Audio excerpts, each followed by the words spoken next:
Folks, Black Star Network is here. Oh, no punches! I'm real revolutionary right now. Support this man, Black Media. He makes sure that our stories are told. Thank you for being the voice of Black America, Roland. Stay black. I love y'all. All momentum we have now, we have to keep this going. The video looks phenomenal. See, this difference between Black Star Network and Black-owned media and something like CNN. You can't be Black-owned media and be scared. It's time to be smart. Bring your eyeballs home. You dig?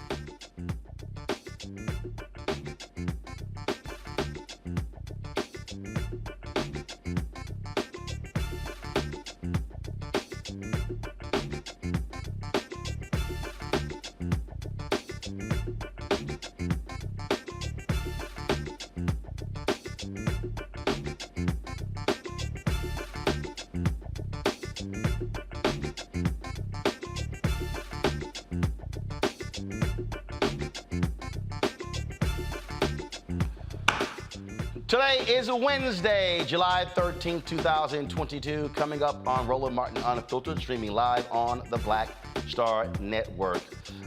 Shocking video of what took place inside a Uvalde Elementary School shows how pathetic the Uvalde police officers were standing around, one of them putting sanitizer on their hands while children were being slaughtered. The Austin American-Statesman reported this. Authorities in Uvalde are angry and upset with them, saying it was leaked. They're more pissed with the so-called leak than they are with the actions of the police. We'll talk with Congressman Al Green of Texas about this very video. Folks, we continue to talk about what's happening in the country when it comes to COVID-19. So many people are being impacted by this new variant that's going on across the country. It is extremely deadly, and folks need to understand that we have to take precautions, and so we're going to make sure that you do the same thing because far too many of our folks are getting ill. One of my colleagues with the Black Information Network, Tina Myers, has passed away. We'll pay tribute to her on today's show, and we'll also have our Essence 22 recap. Got some more great stuff there, including the cast from The Proud Family, the animated show. We have, of course, the crazy Tommy Davidson, who's going to be joining us, and a few others. Folks, it's time to bring the funk on Roland Martin Unfiltered on the Black Star Network. Let's go. He's got it. Whatever the miss, he's on it. Whatever it is, he's got the scoop, the fact, the find. And when it breaks, he's right on time and it's rolling. Best believe he's knowing.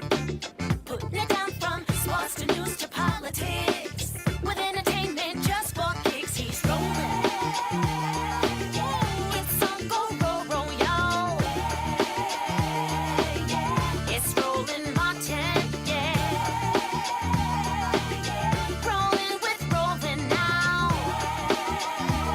He's funk, he's fresh, he's real, the best, you know he's Roland Martin now.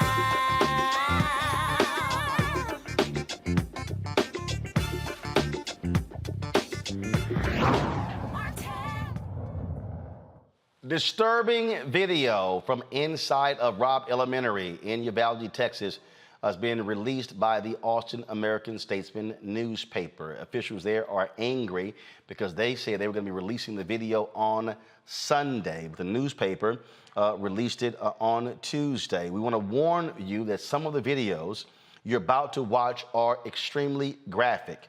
Folks, here you can see the gunman entering the building up until the moment where the shooting began. Now, you're going to be again, you see the gunman there. You see one of the kids take off there. It is, trust me, extremely shocking video to have to witness. Also, the officers, when they arrive on the scene, they wait more than an hour to engage the suspect. And folks, and so if y'all roll the video, you'll see the officers coming in as they're now going down the hallway. But here's what's crazy, folks. So you see, this is totally different than what we were initially told. You see, there are 4 officers who were there in the hallway. Now you see 5, 6 officers. Now you see 7 officers. You see enough individuals there where they could have went into that room and saved those children. Now they're backing off. We've heard so many lies from authorities. Remember that we were told they were waiting to get a key to enter the classroom? That was a lie. Remember they initially told us, oh, the brave law enforcement and the actions they took? That was a lie. We found out they could have actually engaged with this shooter outside of the school. They said they could not. That was a lie. We have heard lie after lie.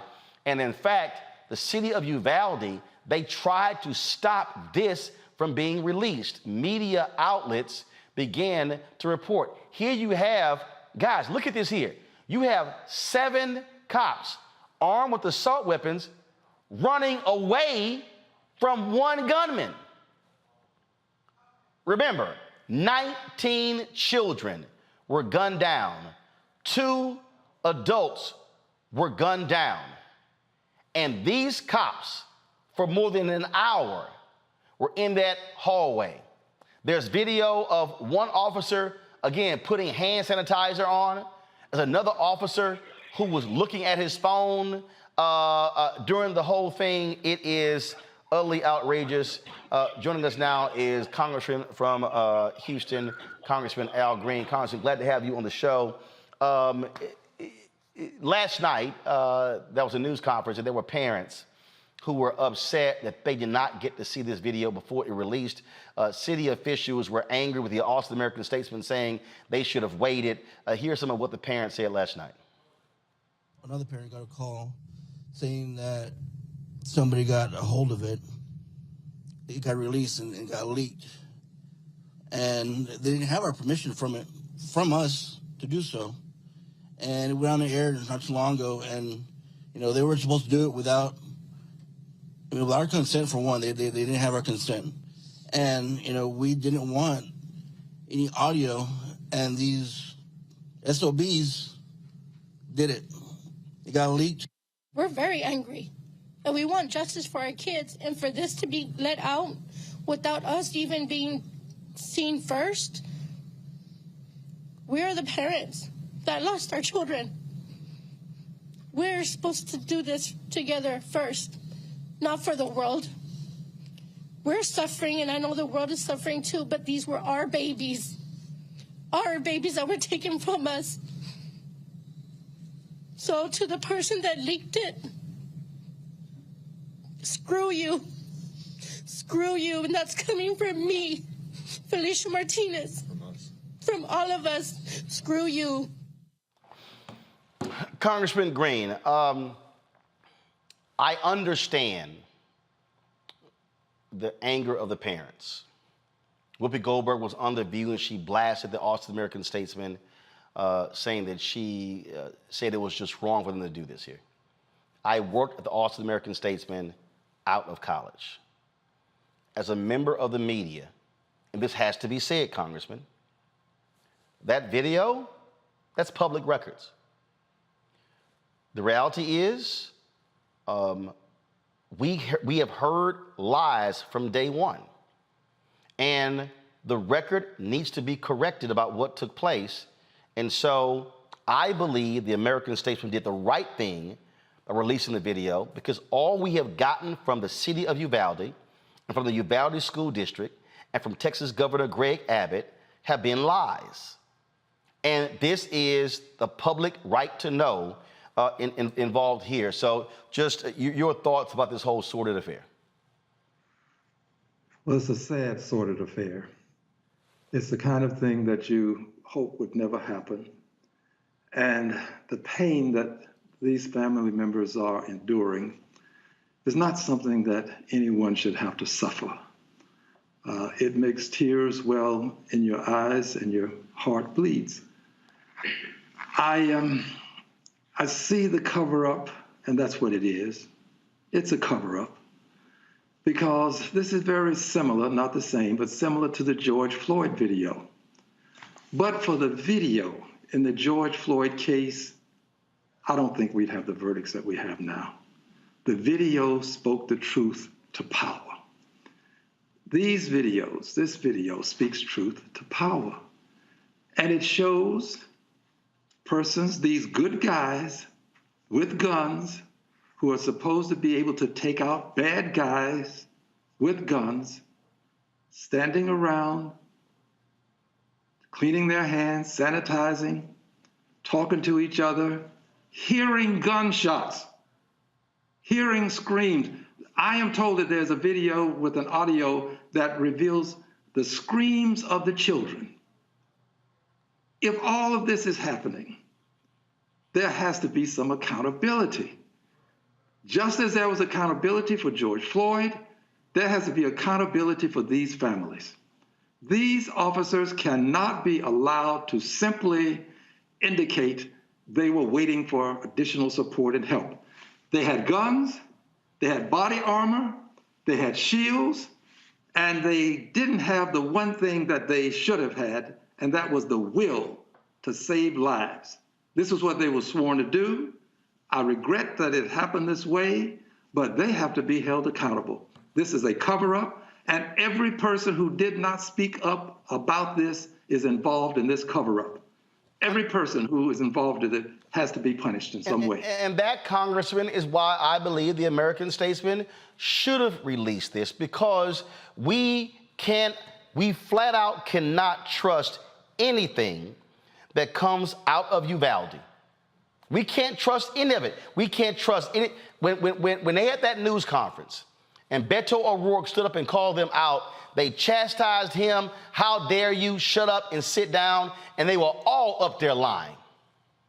And that was the governor's news conference, by the way. When he approached, he was approaching the governor of the state of Texas. So the governor of the state of Texas himself was a part of this, either wittingly or unwittingly, but a part of it. And the governor himself ought to be demanding more. The governor has awesome power. He has awesome executive powers, and he has a force that he can use. But the governor is too busy trying to avoid passing gun safety laws to allow himself to get involved with this. I believe we need to start at the very top or the bottom and work our way to the top. But the governor is involved in this, and he needs to make sure that he clears his name. His name hasn't been cleared for me. The governor needs to do more. I've seen where other parents said, how dare Uvalde be more angry about the release of the video if they're calling a leak than actually what's on the video? Yeah, that's quite remarkable, isn't it? That the constabulary, the members of the city constabulary and the police, the council members perhaps, I'm not sure who they all are, the mayor. I heard one member of the official body there indicate that he was so upset about the release of this. And while I can understand the family members being upset, they would expect the courtesy of seeing this. But what I don't understand is how we can say that it shouldn't be released at all. And there are some people who are saying this. This is what it's going to take to get justice for these families. This video being shown. This is an Edmund Pettus Bridge moment. It was the crossing of the Edmund Pettus Bridge shown across the world that made a difference for civil rights in this country. It is a viewing of this video that's going to make a difference for those families in Uvalde. I understand their pain and their suffering, and I'm grieving with them, but I don't feel their pain. This is pain that I can't feel. But I do believe that they have a right to say to people how they feel about it, and I respect that. Now, I want to add one additional thing. If we had more than 15 officers with body armor, shields, and guns, and they did not take out this bad guy with the gun, how can we expect a teacher with a pistol to take out bad guys with guns. Right. I mean, we're showing the video right now. They literally have assault weapons. They have the protective armor that you normally see with riots that's bulletproof. They have that right there. And we're talking about more than 15 cops. It's one guy with a gun in the classroom. It's 19 kids, 2 adults. It's about 15 of them, and they were scared to go down the hallway. It literally raises your blood pressure, and it causes you to become irate. I understand it. And for us to make this argument that teachers ought to be armed, this in fact disproves that theory. This is the proof beyond a reasonable doubt. It's the clear and convincing evidence. It's all we need to get rid of this myth that we need to arm the teachers. Let teachers teach. Let's make sure that schools are secure. And that way we don't worry about bad guys having to be taken out. And I contend still that to do this properly, we've got to do something about these assault weapons that are on our streets. I am standing where I've been. I will continue to be here. We've got to get these AR-15 type assault weapons off our streets, these bump stocks, these high-capacity magazines. There is no reason for us to allow this to continue. And I would warn all of my colleagues, those who vote against these gun safety rules to protect the public, you have the blood of people in Uvalde on your hands. And when this continues, you will have the blood of people on your hands. Because we can stop this, we don't have to have these guns on the streets. And we are the people who can do it. The question is, will we get the will, or will we be like these officers? All of us standing around, casting our votes, knowing that lives are going to be lost in the future. They've already been lost in the past, and we know that it's going to happen again. This is from the American Statesman right here. To your particular point about how these things change, the Uvalde, let me try to pull it up here. The Uvalde County Commissioners, they are now calling on Governor Greg Abbott to call a special session to raise the age to buy assault rifles to 21. This is the type of pressure that is needed to get action in these cases. It is. And let me tell you who should be a party to applying pressure. The business community. Yep. It's time for the business community to take a stand. Dr. King said the truest measure of the person is not where you stand in times of comfort and convenience, but where do you stand in times of challenge and controversy? Where does the business community stand on these assault-type weapons? Tops was a business. That was a grocery store. The Walmart was a business. We are finding that businesses are going to suffer, and as a result, people in the neighborhood suffer. I'm having a hearing next week, and we're going to, at that hearing, examine how these mass shootings impact the economy, impact housing, impact communities. And we are finding that people want to move away from communities where there's a mass shooting. We're finding that businesses will lose money after a mass shooting takes place. This business community has to speak up. They cannot be allowed to simply sit silently by and count their profits. Absolutely. Congressman Al Green, we surely appreciate this. Thank you for joining us. Thank you, sir. Honor to be on. Thank you. I want to bring in my panel right now. Joining me right now is Tanya Washington Hicks, professor at Georgia State University, College of Law, Robert Patillo, executive director, Rainbow Push Coalition, Peachtree Street Project, and we'll be joined shortly by Monique Presley, legal analyst and host of Make It Make Sense with Monique Presley. Robert, I'm going to start with you. You are someone, you own a number of guns. We've talked about that on the show. This is pure cowardice, Robert. I mean, when you see that video, and when you, and again, I get parents being upset, but when you see this video and you see, look at the number of law enforcement that is in that hallway. Are you serious? You're absolutely correct, and I definitely empathize with the parents. I'm not quite sure why there was an imperative to release this before the agreed upon date. I can't imagine the pain of being a parent and being at work, and then this shows up on the television screen where you're not prepared for it, or if you thought there was a date where this would be released, and now it's on social media percolating, the amount of trauma that could cause. So I do think that they should have released it at the agreed upon time, but that does not absolve the police department of the absolute failures at every single level. Everything they told us for the first 2 weeks of this investigation was an outright lie. I'm not talking about a misunderstanding, not a shading of the truth. Absolute outright lies. And they acted as if they didn't know there was video that was coming out. They knew that the school had video. They knew that there was surveillance. They knew that eventually the truth would come out, but they still lied. There are provisions of Texas state law that allow the state to come in and dissolve a local law enforcement department and then rebuild it from the ground up, and that appears to be what is needed. These individuals had bulletproof vests on. It's very unlikely that the shooter in this case was walking around with armor-piercing ammo where they had to be afraid to go in there. Initially, they said they did not have the weaponry. We saw multiple individuals with AR-15s among law enforcement. We saw them running away from the door.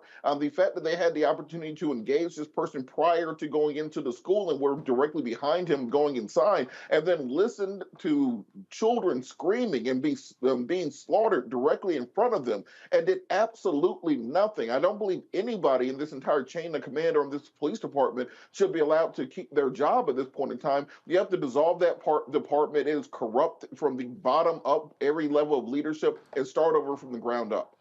Congressman Green, what about that? I mean, do you believe that this department should be terminated and start from the ground up? Because, I mean, I don't know how anybody could trust anybody in this department with the lies that we have heard in the past month.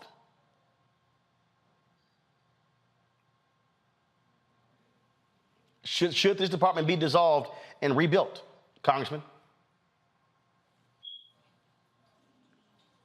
Thank you for inviting me back in. I'm sorry I missed my cue. I concur with you. This is what I mean by the governor and the executive branch having this awesome amount of authority. I think that this cover-up is something that is unlike things that we have seen before, and you have to take extraordinary measures unlike we see in most times. So yes, I would concur. Let's start anew. Let's do what we can to give assurances that we won't have this level of insidious prevarication to manifest itself. And I think the best way to do that is to start from the ground up. We do need to do this. And the governor has that kind of authority, and he ought to use his awesome authority to deal with this awesome cover-up. Tanya, your thoughts? You know, I want to just say that I understand the parents having to witness this before they were prepared for it and to witness it in public. And so I do want to say that their outrage at having to see this before they had a chance to process it is warranted. It is not warranted, however, for the public officials to be more outraged about the leak than they are about what I think you aptly describe, Roland, as pure cowardice. These people are being paid to protect and serve. They did neither in that instance. And if they're afraid of these weapons, if the police are afraid of these weapons, then the public doesn't need to have them. And there were parents who were confined, who were trying to get into that building to save their kids. If the police aren't going to do something, let the parents do what parents do for children, which is protect them. It is absolutely outrageous. Indeed, indeed.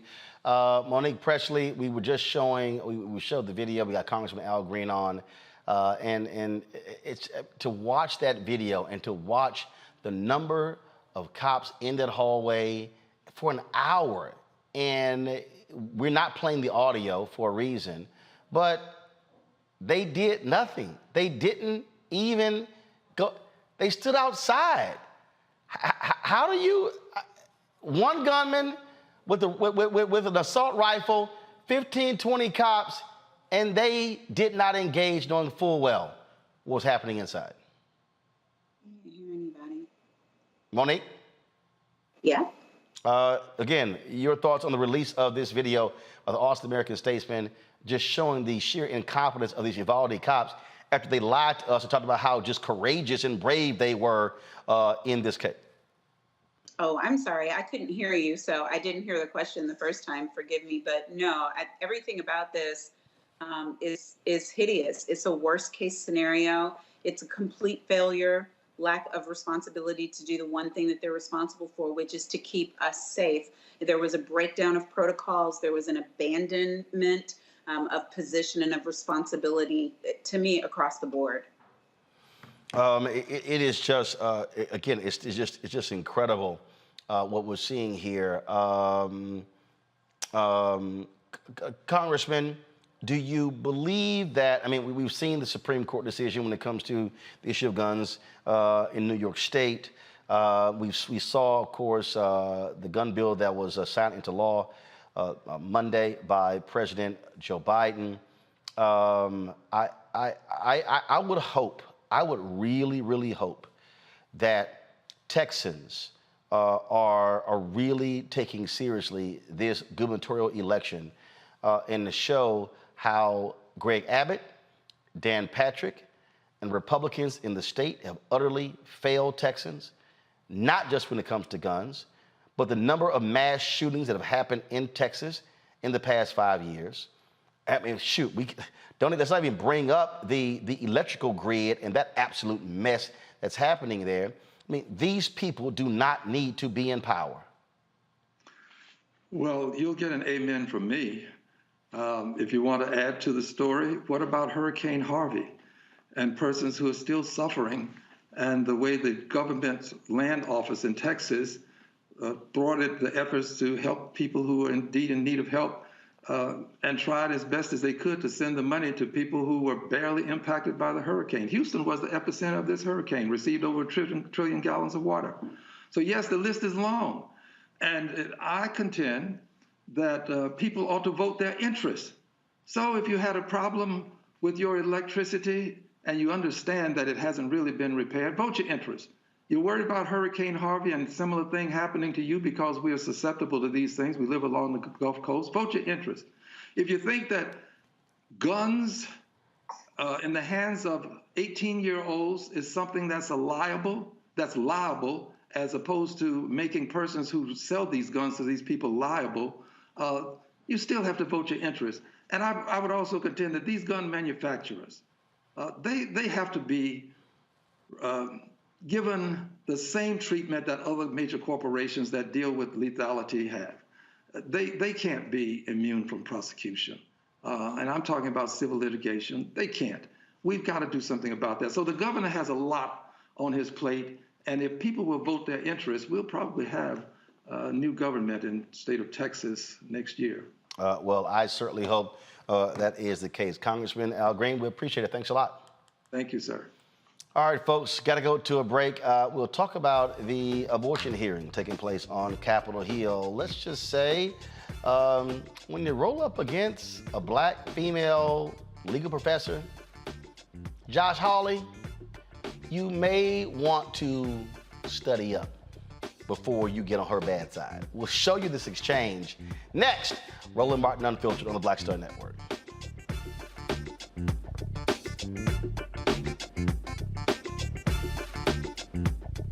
Of course, I looked up to Spike Lee. Of course, who didn't? I mean, he's a genius. But then also, I was this kid from Brooklyn, right? That felt like, give me my damn respect. I made this, this creative art, right, that people are responding to. And it would have been great if we had the opportunity to sit one-on-one. Hold on one second. Okay. Spike. What's up, baby? So I'm in LA right now. I got a one-on-one series with my network, Black Star Network. And I'm interviewing Maddie Rich. I appreciate that, bro. That's a big moment, man. That was like, man, that was good. Got me all choked up. That's good. Well, I I'm all about connecting. Appreciate that.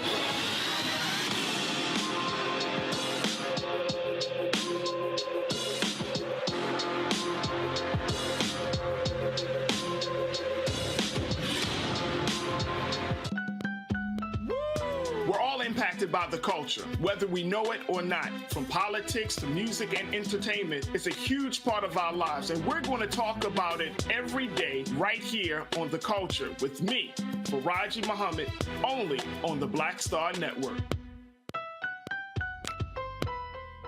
Hey everybody, it's your girl Lunel. So what's up? This is your boy Earthquake. Hi, I'm Chaley Rose, and you're watching Roland Martin Unfiltered.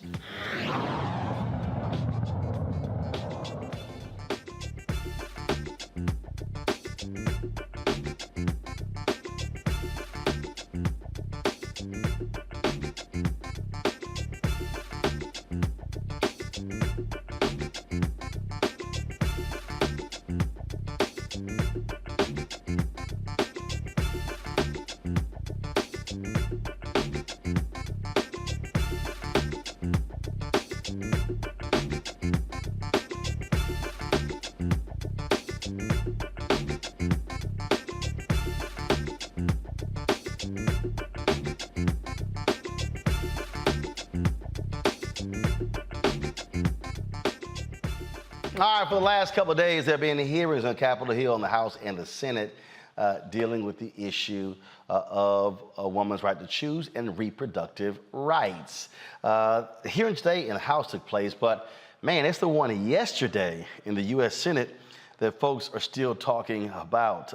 It was quite something to see this back and forth exchange between Josh Hawley. Y'all know who that is. That is the crazy, deranged, MAGA-loving idiot from Missouri who is a United States Senator, who is one of the most, again, despicable folks in the United States Senate. Well, he got into this back and forth, y'all, with Berkeley law professor Kiara Bridges over the issue of transgender, reproductive rights. Let's just say she wasn't here for no bullshit dealing with Hawley. Professor Bridges, you said several times, you've used a phrase, I want to make sure I understand what you mean by it. You've referred to people with a capacity for pregnancy. Would that be women? Many women, cis women, have the capacity for pregnancy. Many cis women do not have the capacity for pregnancy. There are also trans men who are capable of pregnancy, as well as non-binary people who are capable of pregnancy. So this isn't really a women's rights issue. We can recognize that this impacts women while also recognizing that it impacts other groups. Those things are not mutually exclusive, Senator Hawley. Oh, so your view is that the core of this right then is about what?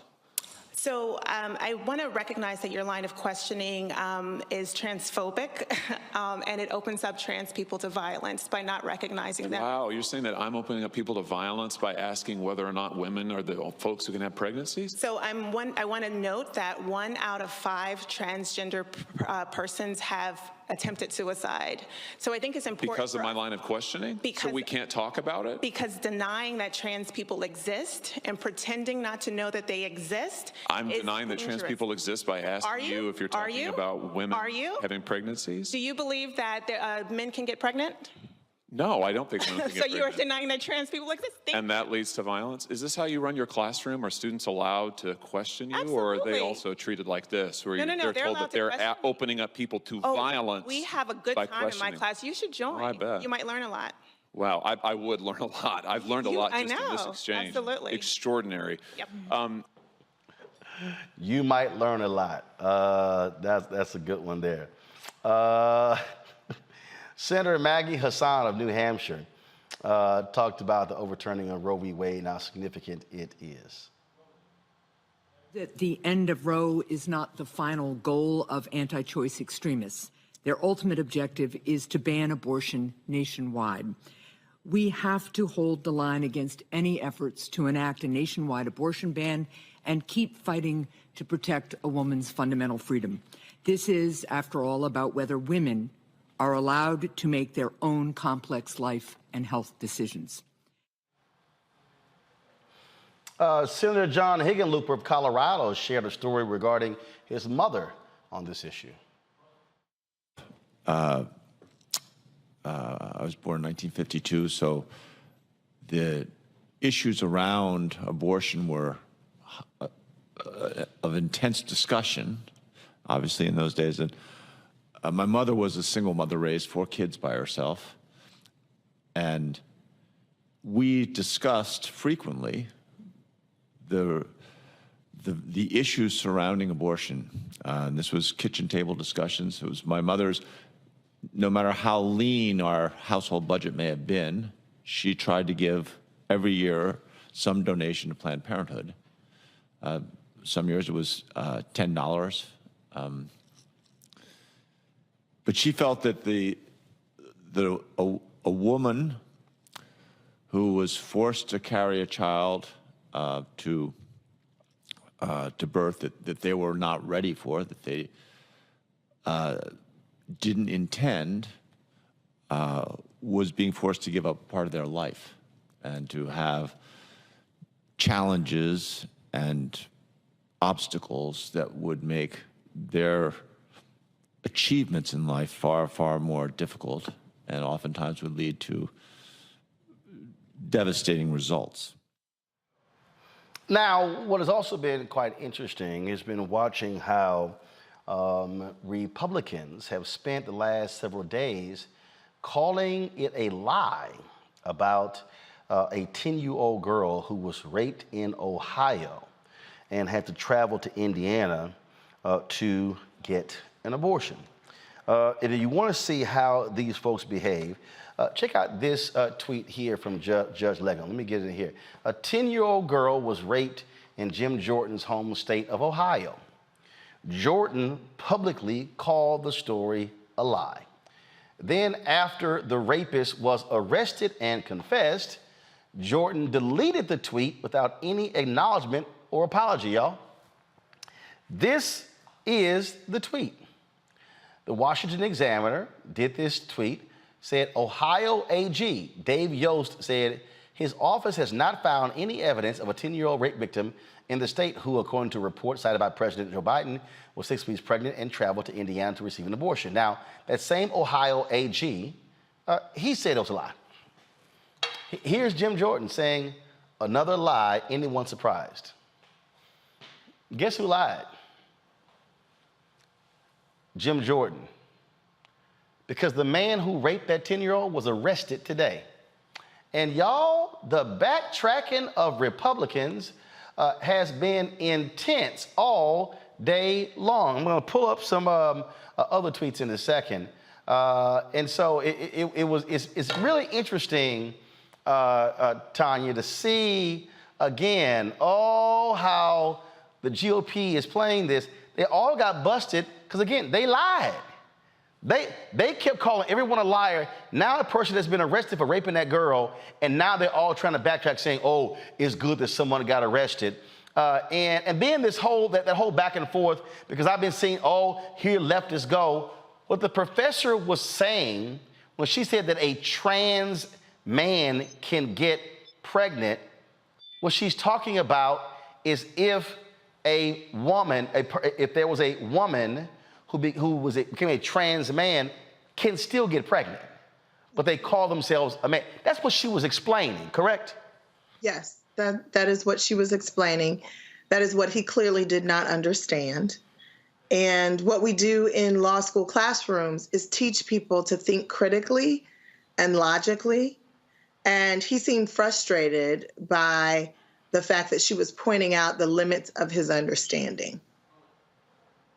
What was interesting here, again, we talk about, again, the whole deal. Check this one out here, Monique. After Fox News' Aisha Hasney reported Tuesday that, according to a source close to the situation, an arrest warrant is expected soon in the Ohio 10-year rape case, Tucker Carlson claimed on his show that the story, quote, turned out that story was not true. Boy, they did a whole lot, Monique, trying to deny what is now a true story. And it goes to show you what is happening on the GOP side of the aisle on this issue. Right, but it also shows the need for and the blessing of good reporting when it's done. I saw several stories about just the couple of 1-3. I think it was really just one, but I hear now there were 2 reporters who were actually in the courtroom when the 27-year-old man was arraigned on these charges, and that's what we need, because otherwise Fox, the Tuckers of the world can run with their lie, and their followers will believe it to be true until it's proven otherwise. And so that's why it's necessary for us to actually be able to have reporting on the ground, so that, I mean, it was absurd to think that the White House would discuss it, that they would allow for it to come from the president if they hadn't done their homework. But because in this day and age, you can just call somebody a liar. I can say the sky is blue. Fox can say she's lying. I can say my skirt is pink. Fox can say it's purple, and people believe it unless it's proven. And it's unfortunate where we are, but I am thankful for that report. Well, and that's because their dear leader, Donald Trump, lied constantly and kept saying everything was fake news, and they fell for it. Here is the liar himself, Tucker Carlson, with his BS last night. So what does it tell us that politicians are lying about this? Can you imagine? And why did the Biden administration, speaking of lying, just repeat a story about a 10-year-old child who got pregnant and then got an abortion, or was not allowed to get an abortion, when it turns out the story was not true? And by the way, when a 10-year-old gets pregnant, the first question is not, how do we get rid of the kid? The first question is, where's the rapist? Where's the rapist? Allison Centofonte. So what does it tell us that politicians are... Tucker, that rapist is now in jail. Robert? You know, a part of it is when you're used to having a lying-ass president like Trump, they assume to everybody else that's the same way, that you can just make up stuff, walk out there as president, say it, and there's no repercussions. As Monique said, the idea that the Biden administration will not vet this story before issuing, including it in part of an official presidential address, is ridiculous. And I think what's going on right now is on the political right. They are trying to do everything they can to distract people. You know, do not pay attention to to what's in front of you. Do not look behind the curtain. Yesterday they called Jill Biden racist for making an analogy to tacos.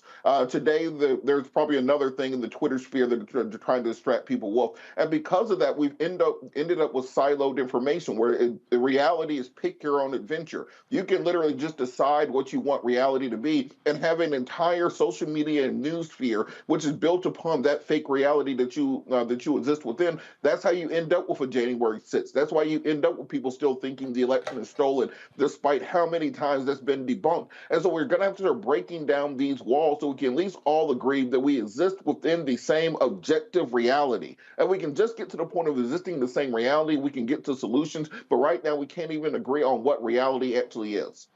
Well, and here's what's hilarious. I see this tweet here by Kat Abu. This is the PJ Media reporter, Megan Fox, who spurred the gross and disproven Wall Street Journal op-ed, which described a 10-year-old's rape as a fanciful tale.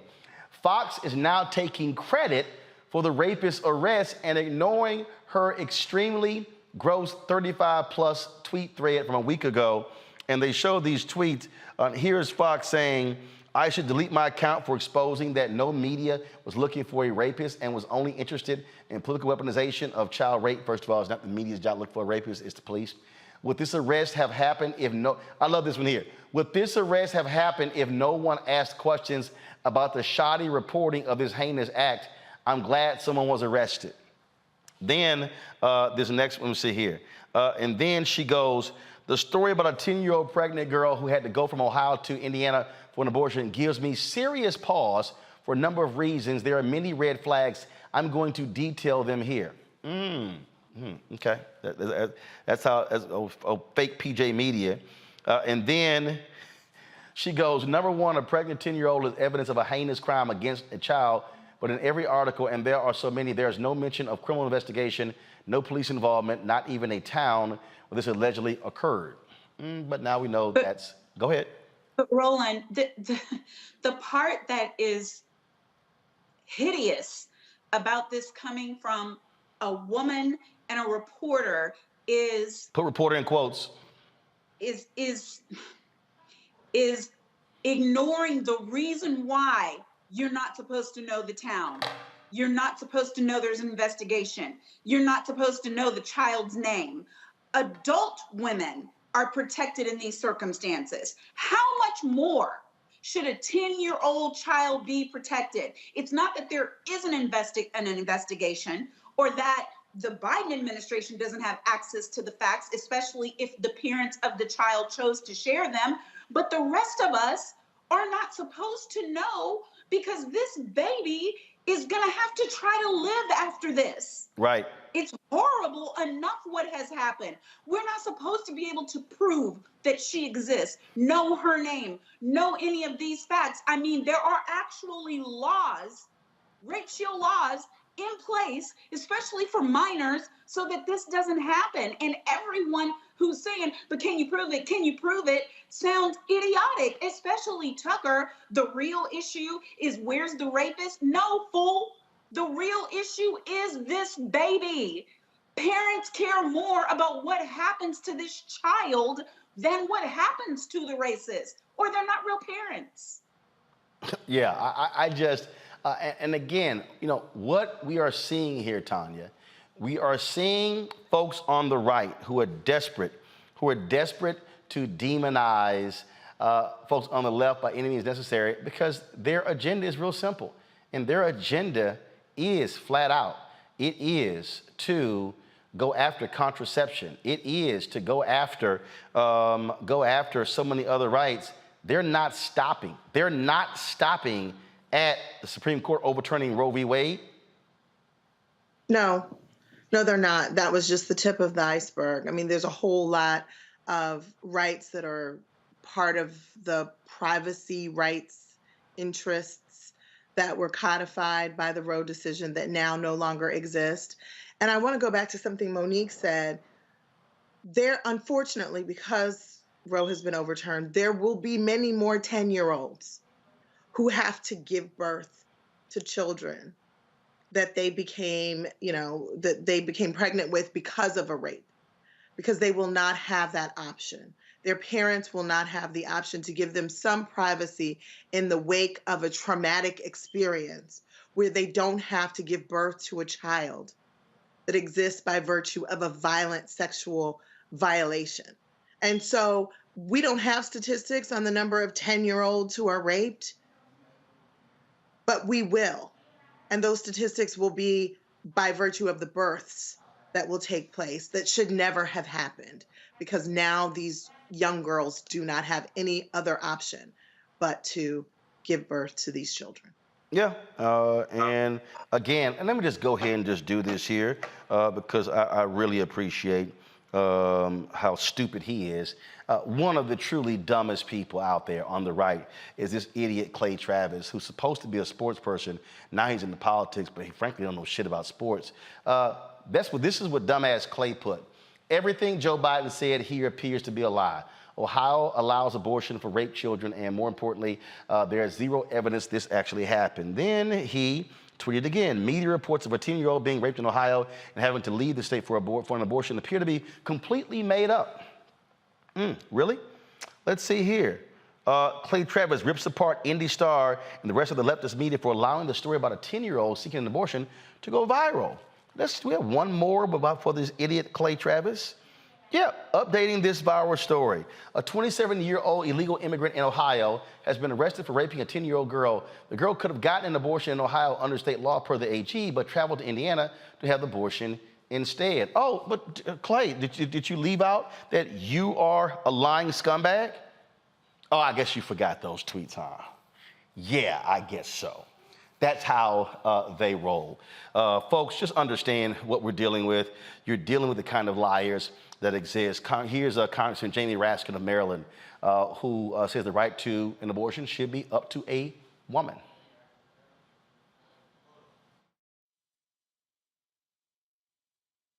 Not just the vast majority of Democrats, but 57% of independents and 40% of Republicans, although they don't appear to have much voice in the Republican caucus today. But there are lots of Republicans who agree with us that this is a choice that belongs to women, girls, and their families. That is the vast majority of the American people.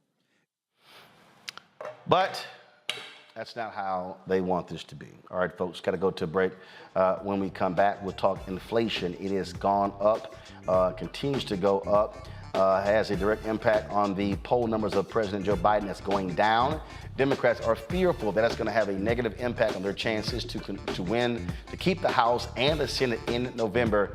We'll talk politics with our panel coming up next. Also later in the show, we'll talk about the funeral of the black man who was shot 60 times in Ohio. Took place today in Akron. LeBron James, Spike Lee, and others were in attendance. And we'll also have a in memoriam for one of my dear colleagues, Tanita Myers, who passed away. And we'll have, in the second hour, our Essence recap of what took place. More great interviews that we did there, folks. You're watching Roland Martin Unfiltered. Download the Black Star Network app on all platforms: Apple phone, Android phone, Apple TV, Android TV, Roku, Amazon Fire TV, Xbox One, Samsung Smart TV. Also, be sure to contribute to our Bring the Funk fan club. Every dollar you give goes to support this show. Of course, we appreciate all of your support. And so you can send a check or money order to P.O. Box 57196, Washington, D.C. 20037-0196.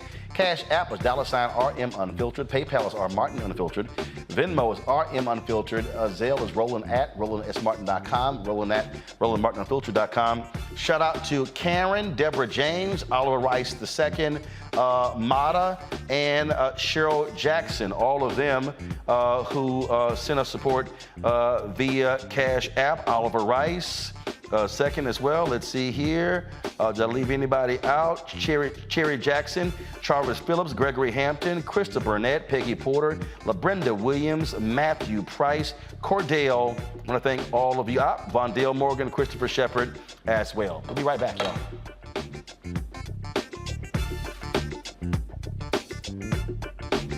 Hi, I'm Dr. Jackie Hood Martin, and I have a question for you. Ever feel as if your life is teetering and the weight and pressure of the world is consistently on your shoulders? Well, let me tell you, living a balanced life isn't easy. Join me each Tuesday on Black Star Network for A Balanced Life with Dr. Jackie.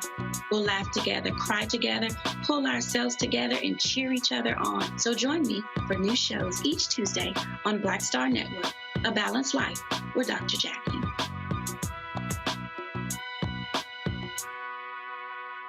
Pull up a chair, take your seat.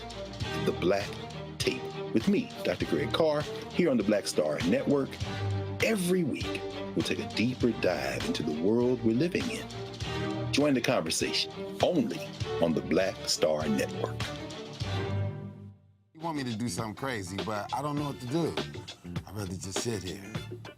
Hi, this is Cheryl Lee Ralph, and you are watching Roland Martin Unfiltered.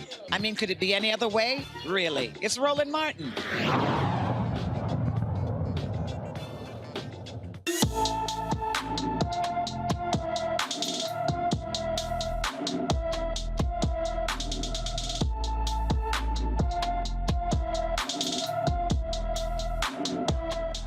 The Pascagoula, Mississippi Police Department needs your help locating Demarion Bivens. The 15-year-old is 5 feet 10 inches tall, weighs 185 pounds, with black hair and brown eyes. He was last seen on July 11th wearing a white T-shirt, gray shorts, and multicolored Crocs. Anyone with information about Demarion Bivens should call the Pascagoula, Mississippi Police Department at 228-762-2211, 228-762-2211. Family, friends, and activists gathered today in Akron, Ohio to say the final farewell to Jalen Walker. He is the black man who was shot at 90 times by cops, 60 of those bullets hitting him in a traffic stop. Akron Mayor Dan Horgan called today a citywide day of mourning to show sympathy after days of protest over his death. Hundreds of people filled Akron City Theater to pay their respects to Walker and his family. Relatives, family, friends, and community members spoke at his funeral. Bobby DiCello, an attorney representing the family, called on government officials to make a change so that these wrongful deaths do not continue. I want to also call upon the city leaders. Where is the public apology?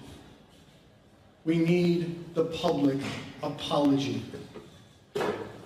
We're going to ask that they do as they say with their kind words privately with their gestures being here today. We need more from the city leadership. And we need that dialogue to start immediately. And speaking of immediate dialogue, we need policy change now. There is no need to wait for it. There is not an explanation or an excuse that they can give you. I can't imagine why a group of government leaders can't organize themselves into several meetings, special sessions, to make change now. As I said, folks, there were a number of people who were there. Spike Lee chose to attend today's funeral, taking the time to shake hands with mourners there. He was there. Mark Thompson, he tweeted earlier that he also was there at the funeral. So was LeBron James, a native of Akron, Ohio, was there as well. The protests continue, folks. There were bikers who have been driving through the city, who have been who arrived today, and they, of course, have been showing their solidarity. These particular bikers, these were, of course, authorities bracing for the protests. And again, what you have been seeing is a number of folks who have been showing their support for Jayland Walker and the family. These are some of the bikers who travel from across the country. Right here, if you look at the video here, these are some of those bikers, again, showing their support for the family of Jayland Walker. There have been consistent protests in that city, and folks are still demanding answers to know what in the heck happened. How can police fire 90 bullets at this man, and 60 of those bullets hit him? Jayland Walker, again, the funeral that took place today in Akron, Ohio. Folks, so there's an exoneration that we'll tell you about. After spending nearly 3 decades behind bars, an Ohio man wrongfully convicted of murder has been exonerated. On Monday, Cuyahoga County Common Pleas Court Judge Kathleen Satula, that's in Cleveland, folks, declared Charles Jackson should have never been arrested for the April 1991 killing of Joe Travis and the attempted murder of Ronald Lacey in Cleveland. Jackson spent more than half of his life behind bars for a murder he always maintained he never committed. The Ohio Court of Claims will pay Jackson approximately $52,000 per year he was locked up, totaling roughly $1.45 million. I believe, Robert, every state in this country should have a significant restitution program for anyone who was wrongfully incarcerated. They should be paid some substantial fee for spending time behind bars. Well, absolutely. I think that should be a bare minimum in cases of this nature. I also think that we should open up the court system in the state to civil liability. Oftentimes, when you look deep into these cases, I've done cases of this nature of releasing people of long dead cases. There are significant levels of fraud that have got them in that situation in the first place. Prosecutorial misconduct, officers lying and fabricating evidence, those sorts of things. These people should be able to sue the state for falsely imprisoning them and get a civil judgment against them, not just what the state feels like giving them, what a jury decides is the proper amount for their pain and suffering and what they have gone through over all these years. So the fund is a great start. But imagine trying to get a job in the current market, not having any of the skills that have happened over the last 20 or 30 years, not knowing how to use email, not knowing how to use apps, trying to support yourself. $1.5 million, that sounds like a lot of money. But right now, your average house is going for $300,000 or $400,000. So a lot more is going to be needed, and any fund is going to be insufficient to handle those things. So I think you have to open it up to civil liability. Mm-hmm. Tanya. And I think the other thing that civil liability would achieve is behavior by prosecutors, judges, and police that would result in fewer wrongful convictions in the first place. You can't compensate somebody for years of their life that they can't get back, relationships that they weren't able to maintain or to have, just the quality of life. No one would trade their lives and their liberty for $1.5 million. So we need to make sure that we have incentives and consequences for prosecutors and judges who are charged with the authority to pursue convictions and make sure that they exercise that power with accountability and responsibility. Monique? Yeah, over 10,000 a year U.S. citizens are wrongly convicted. That is a conservative estimate from the New York Times, a study that came out year before last, and it was a conservative estimate then. So when you see one case like this with some amount of money, no, it's a drop in the bucket. It is literally a drop in the bucket because we are having tens of thousands of majority Black and brown men and women who either are being falsely convicted or who are being turned and threatened and being basically forced to accept and take guilty pleas for crimes that they did not commit. And so the problem is systemic, and this does not cut it. And Roland, just real quick, to Monique's point, the difficulty of withdrawing a guilty plea in our system is absolutely ridiculous. You'd be amazed the number of cases that you'll see where it's a 17-year-old kid, the prosecutor comes in and says, well, we have this evidence against you, and we take this 40-year sentence, you'll be out by the time, you're 55, and they'll take it, and they weren't even at the scene of the crime. They literally had nothing to do with it, but because they don't have effective assistance of counsel, they do not know the rules of the road. You have no concept of what 40 years even means.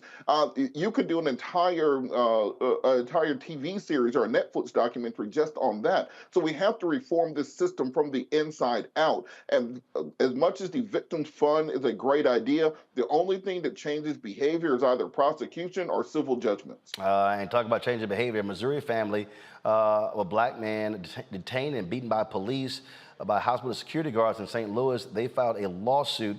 Y'all, check this out. Huey Robinson was being treated for stage 4 kidney failure at Barnes Jewish Hospital. Well, in April 2021, after his appointment, Robinson forgot where he parked his car. Security guards thought he looked suspicious, walking around the parking garage. They approached Robinson, and instead of helping him, they beat the sick man down. During his detainment, guards began making fun of him for the pain he was suffering. The family is suing for assault, battery, and false imprisonment. Unfortunately, Robinson died in April. Monique, go ahead. Yep, I don't know what else to say about that, Roland, except for this is not rare. I don't know how many times I can say on your show and elsewhere that we are not viewed as 100% human. And when we are dehumanized, then that means a lack of compassion, a lack of empathy, a lack of sympathy, a lack of concern, no benefit of the doubt, none of the things that go along with identifying another person as human come to us in full. And that is exactly what we saw here. And then what they expect from us, especially from Black men, is that they're just going to be docile and compliant when they are being mistreated. And so anytime we show respect for ourselves, for our humanity, for manhood or for womanhood, we end up with results like this. And I hope that they get fleeced. I do. But even once they do, what is that? That, as Robert said, that is not a solution. That is a little bitty Band-Aid on mortal wounding. It is. Go ahead. Just again to piggyback off of what Monique said about just the otherness of society, Simone de Beauvoir was an intellectual companion to Jean Paul Sartre, both part of the kind of the idea of Kantism. If you go back to 19th century Germanic philosophy, Sartre and Beauvoir also worked with Frantz Fanon, much of the postmodern works. But Simone de Beauvoir made the point that it's not so much of being lesser or more than, it's the concept of of fundamental otherness. And African Americans, and particularly African American men, are still seen to this day as being fundamentally other from society. They stick out. A white man walking around that same parking lot would not raise a bit of suspicion. Just be a white man looking for his car. A black man walking around the parking lot automatically is seen as being other, as being out of place, as not being within his own land and not pursuing to have the same number of rights as other individuals. And that is something that has to be broken down from societal point of view. And I'm not in the position of changing hearts and minds, but what you can change is policy. They can change those officers, and change this chain of command, and change their ability to simply walk away scot-free. This is why you need federal legislation on police brutality. Take away qualified immunity, sue them men into the poorhouse, and then that changes behavior. Hey, Tanya, how about this here? First of all, let me thank my reporting assistant, my daddy, who literally texted me during the show. He just sent me this story out of Houston. HPD, let me take my iPhone off and put my iPad on the Roku so y'all can actually see it. Now you should be able to see it. HPD officer, Tanya, won't face homicide charge in chase crash that killed man walking on the sidewalk. Okay, now this is strange here. This brother, 62 years old, was leaving the barbershop. He's walking on the sidewalk. The police officer is involved in a chase. The officer is Orlando Hernandez. He's driving between 80 to 100 miles an hour. He hits the man, kills him. The grand jury doesn't indict him.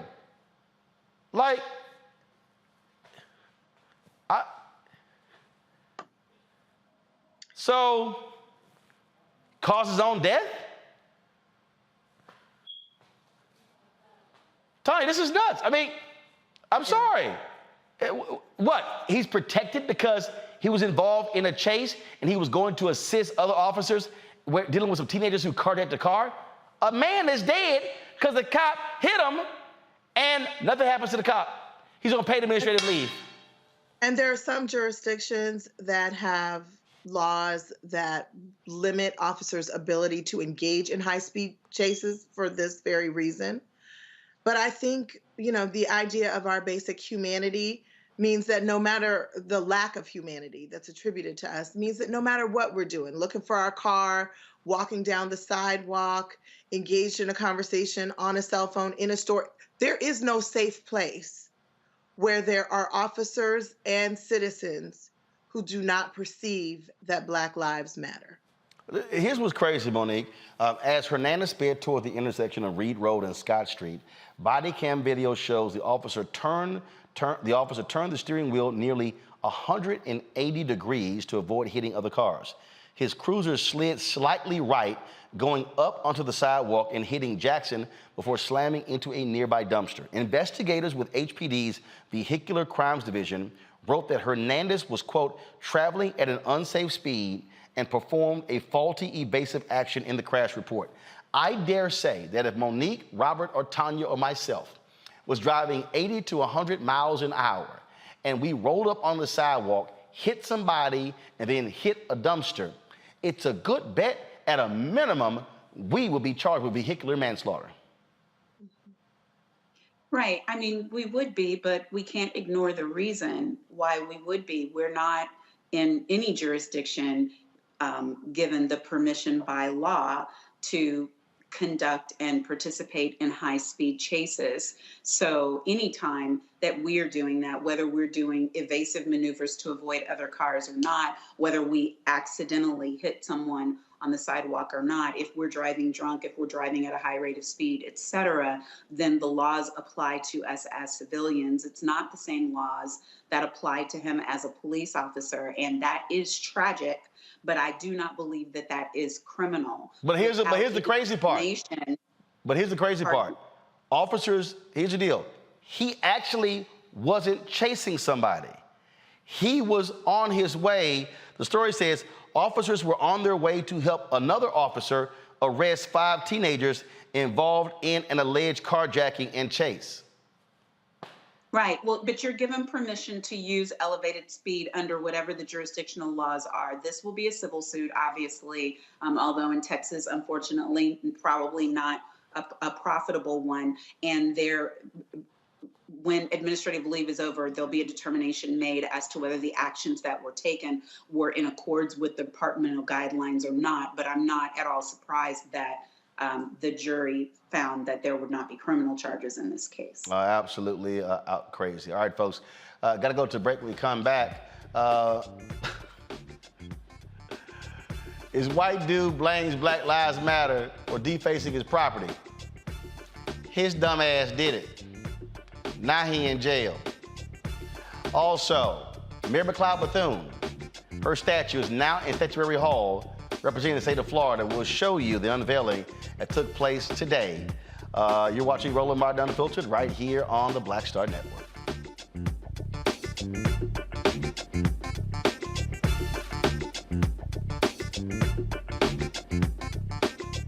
I'm Deborah Owens, America's Wealth Coach, and on the next Get Wealthy, have you heard that it's not how much you earn, but how much you keep that matters? Well, the secret to building wealth could be hidden in our tax code. That's right. Joining me on the next Get Wealthy is someone who calls herself the gatekeeper to the IRS. And she's going to be sharing the secrets and strategies you need to know, whether you're a business owner or an individual, how you can get wealthy. That's right here, only on Black Star Network.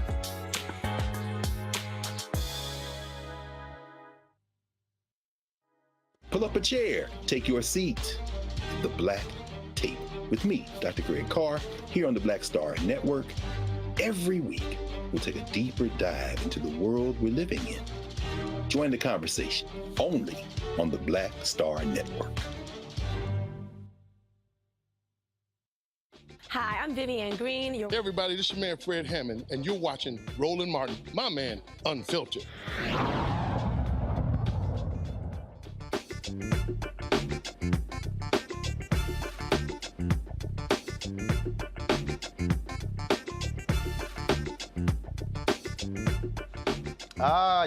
You gotta love dumbass Trump supporters in Minnesota. This fool, y'all, Dennis Mola, this fool lit his camper on fire, defaced his garage, and blamed Antifa and anti-Trump supporters. He filed false insurance claims, receiving thousands in insurance payments. Well, Monique, now that dumbass is charged with 2 counts of federal wire fraud. Well, yeah, because he's criminally criminal.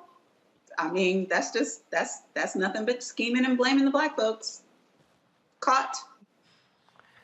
Oh, I really hope he's got a black Biden-Harris supporter as a bunkmate, Robert.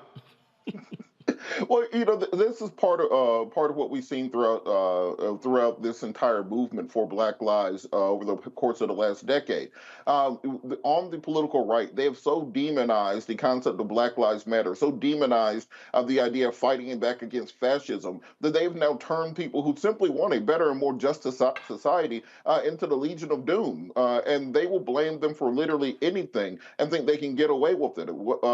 This is the same mentality that went toward Killer Kyle up there in Wisconsin, the same mentality that was with the McCloskeys in Missouri, aiming their weapons at people marching down the street, peacefully protesting, until these people can get out of that right-wing media sphere where they simply believe all the BS that is shoveled down their throat to oppose the type of progress that is being made and that we want to be made in this country. They'll continue to see things along these lines. I'm glad this man got caught. I hope they lock his ass up for a long time. I hope they take a lot of the people who believe in the same thing with him along those lines. But at the end of the day, we have to start cutting this cancer of political division out of this country, because that's what negates progress that has to be made. Just always blame it on black people, Tanya. Yeah, it's called racial scapegoating. Like, there's a name for this, and there's a history of it. Perpetrating crime and then blaming black people and tying or tapping into entrenched racial ideas about the criminality of black folks.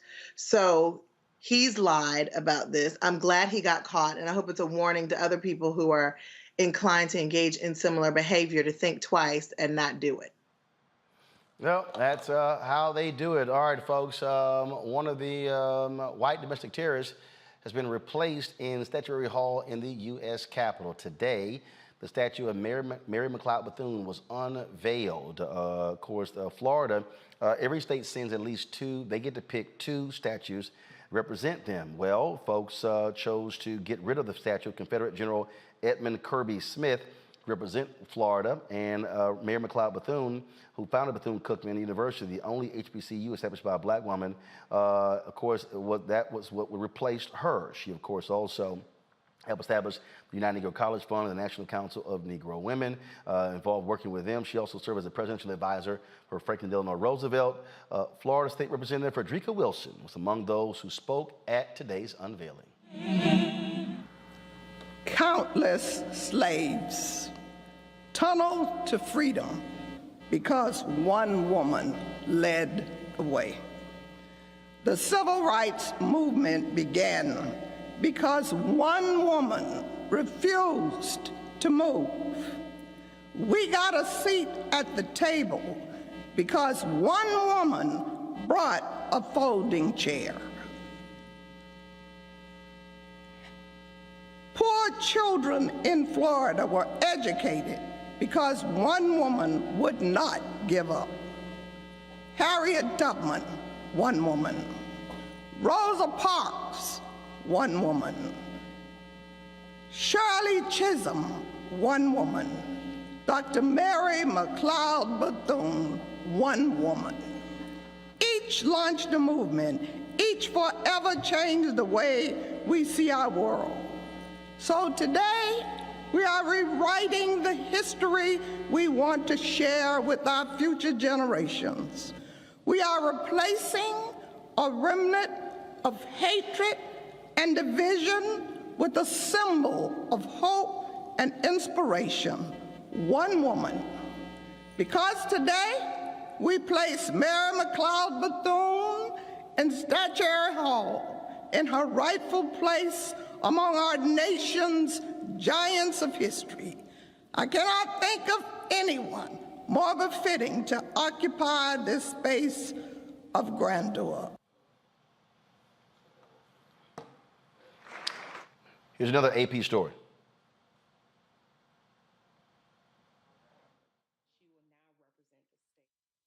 And she will be the first African American to have a state commissioned statue in that hall. This is a huge deal for Florida. And we haven't heard a lot about it on the national scene, unfortunately. But I'm hoping that after this happens today, that more people will become aware of her story, more people will be interested in her work, not just what she did in Florida, what she did in DC, what she did for the world. I mean, Mrs. Bethune's name deserves to be up there with Dr. Martin Luther King. I mean, she was the Oprah of her time. She was the VP Kamala Harris of her time. Like, that is how important she was and the work that she did, you know, in the 20th century. I hope that this statue is not just a one-day occurrence, but that this statue brings more reverence and more understanding of the story of Mrs. Mary McLeod Bethune. Tanya, there are a lot of people, and I see these crazy folks who tweet, oh, we ain't asked for no statue. We want other stuff. But here's what people don't understand. U.S. Statuary Hall, that means when people go visit the Capitol, if you're from Florida, you're going to see who are your Florida statues. And for all of these years, it was a white domestic terrorist, a Confederate general that represented Florida in Statuary Hall. Now, one of their two statues is going to be Mary McLeod Bethune. That Absolutely. Is important. That's incredibly important. This is American history. It's not just important for Black people. It's important for all Americans to know that this woman, against all odds, was able to educate hundreds and thousands of children who went on to create things that contributed to American society. And she's another, hidden figure. They still exist, these Black women who made all of these contributions who are never recognized. And so this is a victory for Americans. American history has far too long been white male. And so it's time for other people who have done amazing, important things to be recognized in public spaces. And I love the Black roses. I've seen the Black roses in Europe. That's what she called her students. I think it is absolutely beautiful that they placed one in her hand in that statue. Monique? Yes, I'd be remiss, and my mother would really get me if I didn't point out the fact that she was a distinguished member of Delta Sigma Theta Sorority Incorporated, and I know that people will be coming all in red for Delta Day on the Hill, and they will have something new and beautiful to see. And symbols matter, representation matters, and people who don't understand it, I think oftentimes believe that we can be pacified, that those who are fighting for change, for justice, for freedom will take a statue or take a holiday like Juneteenth, for instance, and then, oh, okay, we don't want Voting Rights Act anymore. No, it doesn't work like that. We get all of what we deserve, and we fight on all the different levels, walk and chew gum. So this is a very important thing, and I'm very excited to see that it's happening, and the fight continues. Robert? A couple thousand years from now, long after America is gone, the society has collapsed, much like the Bronze Age collapsed, there are going to be people who are digging through the rubble of what Washington, D.C. used to be. And they're going to find this grandiose building, then assume it was some kind of religious temple or maybe a governmental building. And inside, they're going to want to know, well, who were the people that this society appreciated? Who are the people that they looked at as leaders? And at some point, it's going to be the year 4000, someone's going to look inside and see a Black woman, Mary McLeod Bethune, among the marble statues that represent what this society meant. And for all of eternity, all of history, the same way that we look back at statues from ancient Rome and ancient Greece, the same way we look at the words of Plato and Plutarch and Homer and so on down the lines, a Black woman will be part of that essential portion of history, that America, to the progeny that we lay forth, will no longer simply be a nation of white men, of slave owners, of Confederates, but now our history is starting to reflect exactly what built this nation. So no, we're not giving up our fight for voting rights, giving up our fight for criminal justice reform, but it is important to sit down and write into the history of this nation the crucial role that Black women played. And again, I am in full support of every single one of these Confederate monuments and statues, memorials coming down with the quickness. And so glad to see that Mary McLeod Bethune is there in Statuary Hall. All right, folks, time for In Memoriam.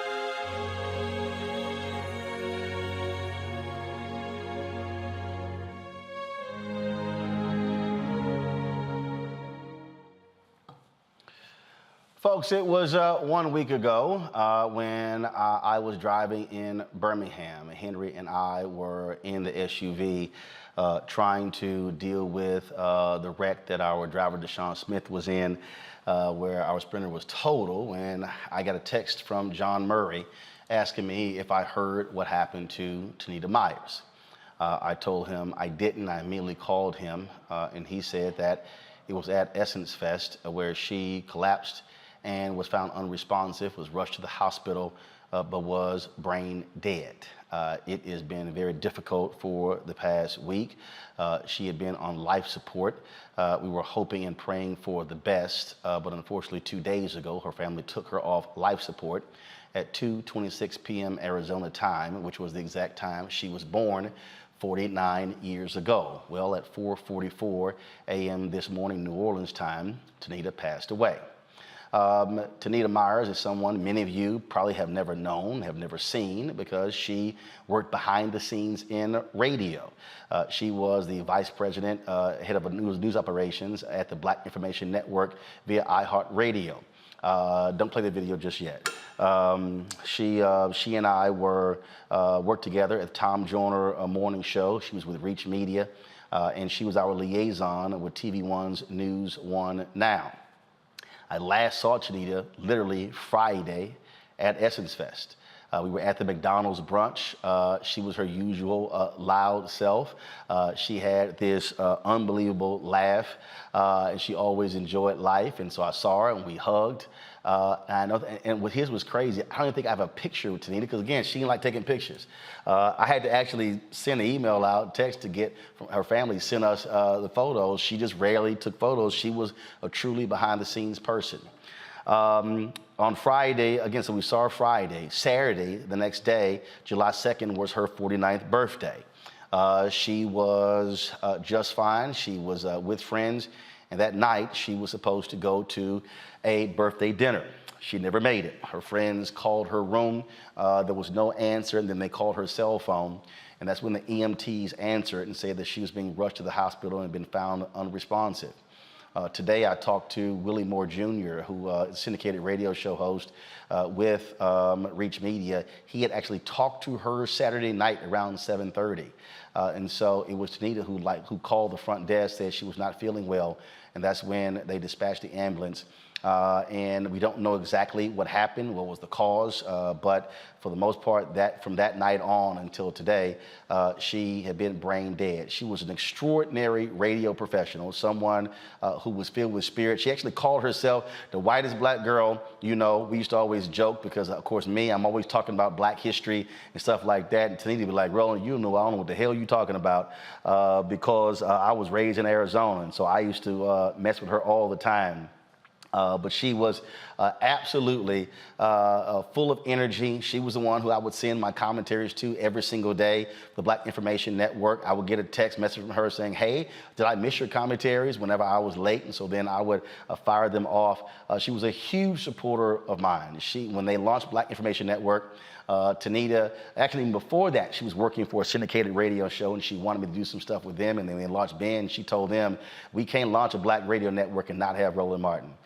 We worked together closely at Reach Media. We worked together closely with the Black Information Network. And so many people have just been shocked and stunned, losing her at the age of 49. She leaves a 20-year-old son, her mother and her sisters. It has just devastated all the folks with the Black Information Network. Jada Davis, we all worked together at Reach Media. Jada sent me this video. If you want to understand how Tanita was, this is a video in the studios of the Tom Joyner Morning Show as Jada is recording Tanita just feeling this song. No. It's singing going on. Too many things I care to feel the touch from your hand. Sorry that I wronged you, baby. What I do, though you're everything I do. Do what you want me to.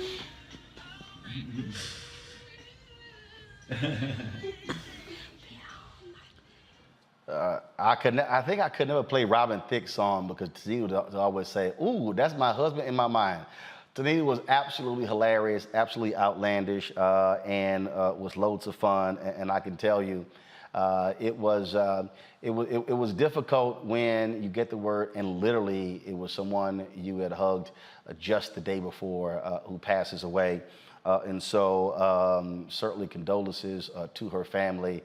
And the thing that I say, all the time, Robert, Monique, and Tanya, I remember there were people who were tweeting and they were saying, oh man, Roland is really into this concert. He's living his best life. And I say to people all the time, my hashtag is live life, love it. The reality is Circumstances can change extraordinarily fast. Look, no one is promised no day, no hour, no minute, no second, and so we must take best advantage of it.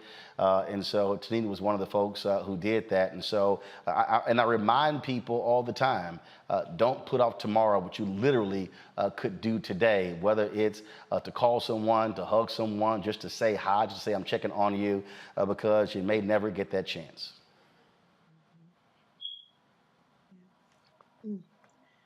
May she rest in peace.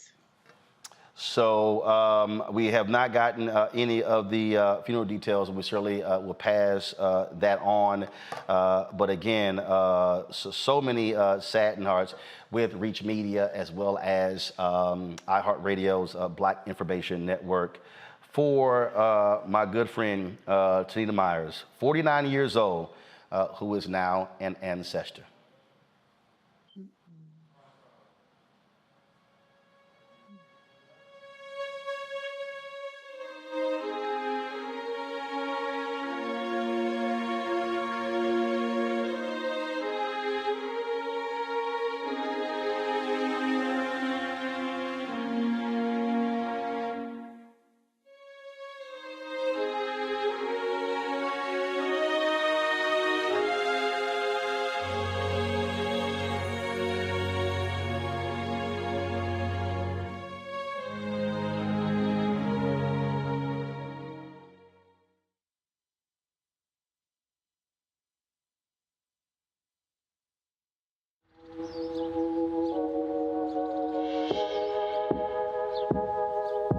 Hold fast to dreams. For if dreams die, life is a broken-winged bird that cannot fly. Hold fast to dreams. For when dreams go, life is a barren field, frozen with snow. Lots of oranges, half the sugar, 1,000% delicious. That's simple math. Say yes to simple. Made the simple way. With real lemon juice, 75% less sugar, and Say yes to simple.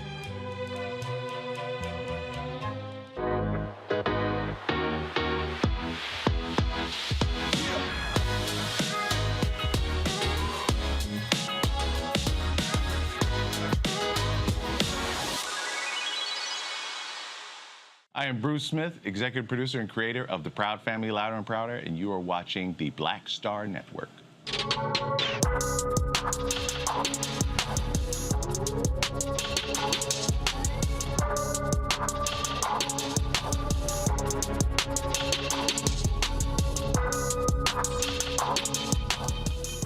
All right, folks, while we were in Essence, New Orleans this year for the 2022 Essence Festival, we caught up with a lot of great folks, including 3 of the cast members of the animated show, The Proud Family. Now, y'all know if these 3 are involved, hilarity will ensue. Check it out. Let's get right to it. First of all, how different is doing an animated show versus live action? Can you just go be extra, which is actually just sedate Tommy. So keep up. Go. Well, you know something? For me, it's almost the same, except that I see some other little character with my voice coming out of it. But for me, if a piece is written well, a script is written well, then I can make it happen. I just switch gears and just become whoever it is I'm supposed to become. Now, did you change your voice or what? I altered it just a little bit because initially when I got hired for it by Eileen McKnight 20-some-odd years ago, they wanted to be 80-something years old. Of course, some years ago for this show? Yes. What the hell took so long? It's a reboot. We're a reboot, baby. Big so boot, she too. wanted to be 80, so I had to exaggerate her a little bit and give her a little bit more age, because everybody knows that I can, distinguish back and forth between ages. And all. Yeah. Oh, me? I love live action, and I'm waiting for the day that we do Proud Family live action. because we fit right into our characters. You know, it would be so much fun for us to do, like, I've seen it in Garfield, where you jump straight from, you know, the animation into the real life people. We can leave some of our characters that don't match up behind. We can make an excuse why Cedric is has gained a little bit of weight. Just give us a live action special. Where, you know, so... I'll do a silver gray. So that's to answer your question.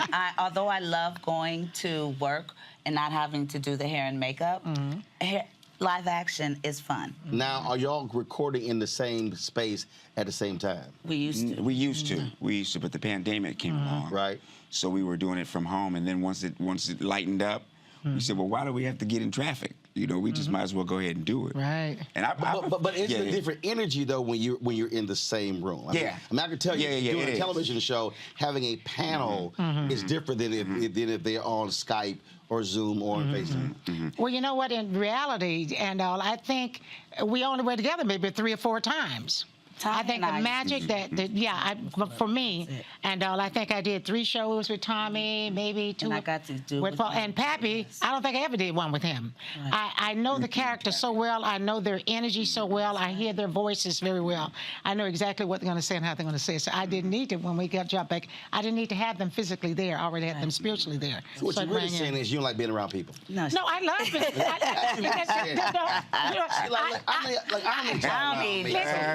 No, but it's just I'm so cued into them. Right. I hear Tommy's voice before I say a lot. I hear Paula's. I know the script that well, and I know them, and so it's easy for me to just transfer.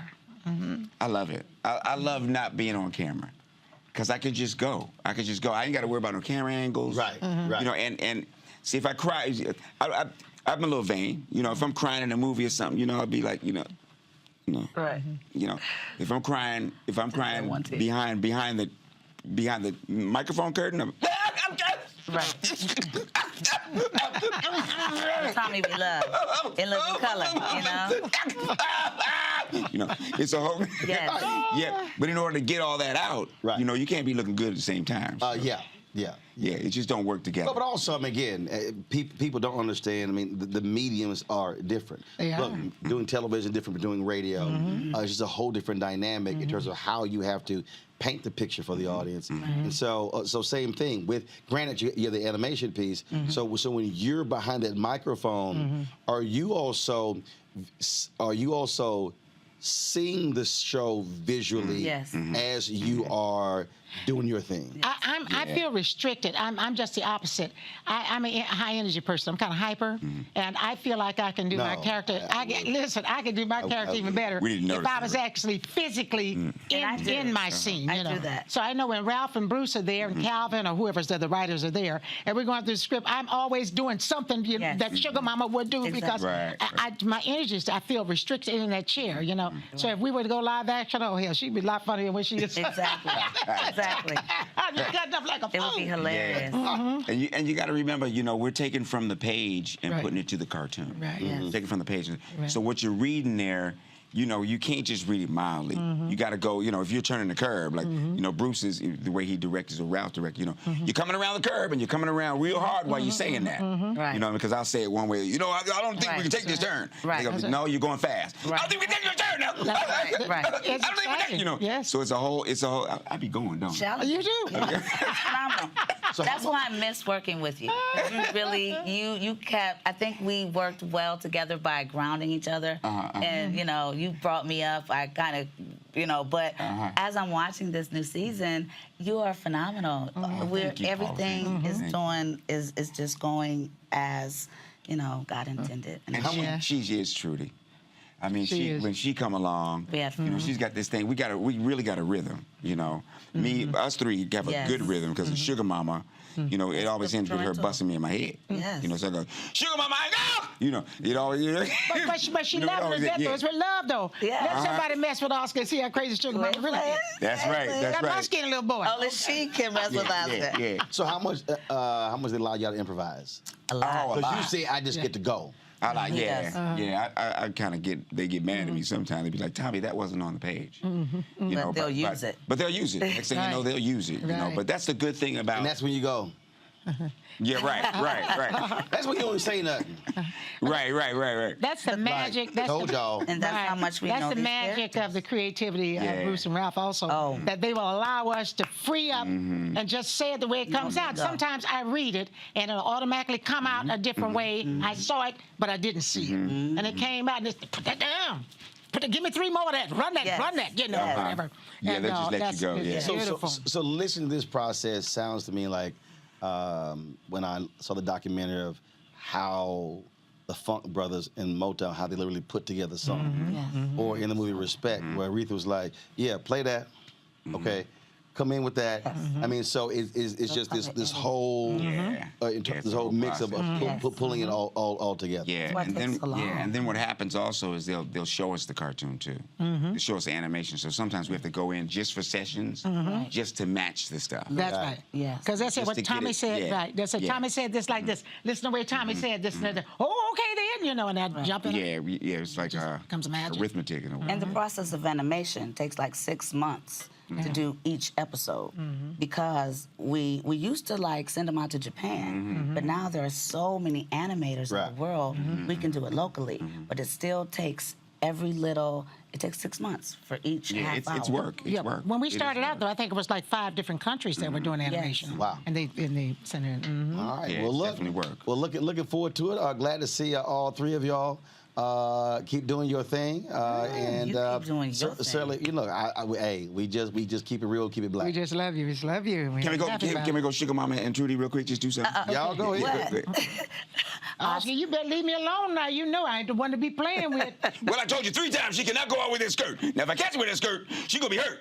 Leave that girl alone. Thank you, Sugar Mama. I'm just saying. You see how it just? Oh yeah. You see? It tells its own story, man. All right, Paula got her Harlem Night Sunshine. Thank you. I wasn't on pick up on that.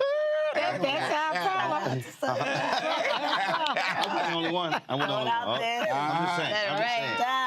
All right, folks, I appreciate it. Always good seeing y'all. Much love to you, sweetheart. Thanks so much. Appreciate it. Hold on, you didn't say one thing about politics. Are y'all show? Are you okay? That's what I'm talking about. Great. It's y'all show. Okay. We're kind of political. We were the first African American. Don't you start it. Don't. Okay, sorry. Don't. Sorry, HU in the house. Oh, there she goes. All right, y'all. So here's the deal. Y'all know, typically after we do these interviews, we then do drops with different people. Now, Peyton knocked us out. Of course, everybody knocked theirs out. Tommy had a couple of issues doing his drops. Let's just say I was late going to an event because Tommy wasn't done. So, y'all, just go ahead and roll it. You can let it rip. I let Marlon Wayans let it rip. Oh yeah. So just yeah. Go. Okay. All right. Hi, I am Tommy Davidson. I play Oscar on Proud Family, Louder and Prouder. I don't play Sammy, but I could. Or I don't play Obama, but I could. I don't do Stallone, but I could do all that. And I am here with Roland Martin on Unfiltered, on the all-black, yeah. All right, we're gonna do. What's that last one? No, we're gonna keep that one on. All right. So next we do all that. You can drop Roland Martin. Okay. Say on the Black Star Network. Star Network. Okay. But we're gonna use that one. Anyway, Okay. Hi, I'm Tommy Davidson. I play Oscar Proud on the Proud Family, Louder and Prouder on Disney Plus, and I'm here with Roland Martin on Unfiltered on the Black Star Network. Okay, we're gonna do it again. Drop Unfiltered. Just drop Roland Martin. Just say the Black Star Network. Did I mess it up? Yeah. Okay. Got me out of it. Okay. I'm running some other Black Star Okay, the Black Star. shows. Okay. On the Black Star Network. That's it. You can say everything else you want. You can say whatever you want to say. Can I do it this way? On the Black Star Network. That's fine. It's your drop. Let's go. It's your drop. Do it while you want to do it. Go ahead. Right here. It's me? Yes. Again? What are we doing? No, drop Roland Martin, drop Unfiltered. Okay. And you want to end that On with the Black Star, yeah. That's fine. Go ahead. On the Black Star Network. You gotta say The whole thing? Tommy Davidson. And then do the, I don't know. Okay. Hi, I'm Tommy Davis, and I play Oscar Proud on The Proud Family, Louder and Prouder on Disney+. I'm here with Roland Martin on Unfiltered on the Black Star Network. Did I do it again? Drop Roland Martin. Drop him. Fuck. Just say the Black Star Network. Okay. Okay. Because I'm running this on Okay. the show. Okay. Well, I did it. Okay. Yeah, Proud, you keep all that. Just take me out. Okay. Hi, I'm Tommy Davis, and I play the voice of Oscar Proud on The Proud Family on Disney+. And what's it? Damn it! Okay, so the Black Star Network. Okay, that's it. Okay. You're watching. Okay. I can do. I might have to go a little gumble on that. All right, ready? Hi, I'm Tommy Davis, and I play Oscar Proud on The Proud Family on Disney+. And the Black. One more time. Ready? Yes. Hi, I'm Tommy Davis, and I play the voice of Oscar Proud on Disney+. Check that out on the Black Star Network. What? No. Your show's on Disney+. Okay. Your show ain't on the Black Star Network. Okay. So give it to me one more time. Tommy Davidson, you're on the show. You're watching. You're watching. Okay. You're right. Okay. Ralph is like. Right. Okay, let's go ahead. Hi, I'm Tommy Davis, and I play Oscar Proud on The Proud Family, Louder and Prouder on the Black Star Network. No. What the fuck? No, your show is on Disney+. On Disney+. No, and you're watching. Okay. All right. Hi, I'm Tommy Davis, and I play Oscar Proud on The Proud Family on Disney+, and you're watching the Black Star Network. There you go. Now, Paul, let's get Paul. Yeah, I'm leaving. I'm moving. I'm going to lunch. Take your mic out. Ooh, Lord, Matter of fact, let's do this here. Take this one too, baby. Stand up. Right there. See, y'all, I told y'all, I mean, it took him forever. By time. All right, y'all, we come back. We're going to talk about the importance of mental health right here with our Essence 2022 recap. I don't know if we can top that one. You're watching the Black Star Network as we present the Essence 2022 Essence Fest 2022 recap, sponsored by Coca-Cola. Back in a moment.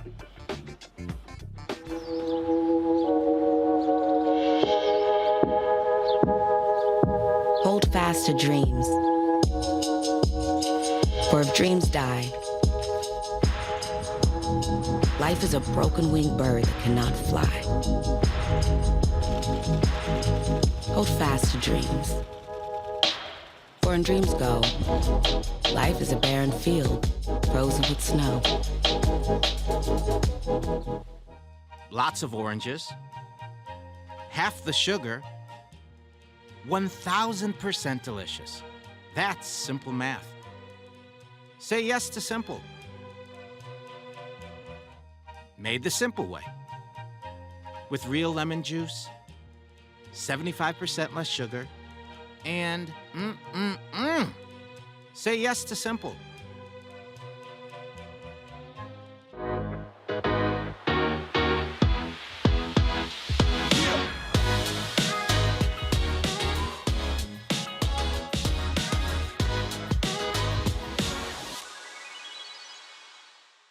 Hi, I'm Tommy Davis, and I play Oscar Proud on The Proud Family on Disney+, and you're watching the Black Star Network.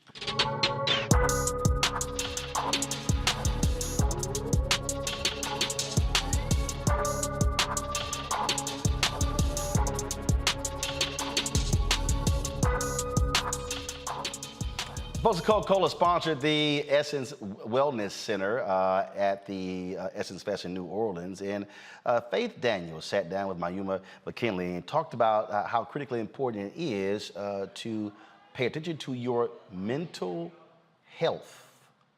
Here's their conversation. Hello, everyone. My name is Faith Daniels, and we are here at Essence 2022.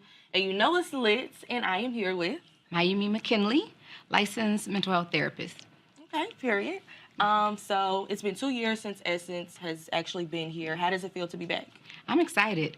I'm originally from Louisiana, so this is my first time back here during a major event since about a month ago. And so I'm excited to see the many people. I'm excited to see the performances. I'm excited about all of the panels. We have some really, really great people that I've seen at the convention center. They're on lineup, so I'm excited just to learn and grow and meet people. So is there anybody at the concerts that you're excited to see? Because last night, Nicki Minaj performed, Wyclef, Lauryn Hill came out, Nas. Is there anybody that you're excited to see? Well, I do like Summer Walker. I know me and you were talking about her. Yes. I love her. I think she's really talented. But also Janet Jackson. I've never seen Janet Jackson perform in person, so I'm really excited about that. Yes, I am too. I love Summer Walker. Of course, I'm from Atlanta, so, you know, I have to represent the Georgia Peaches.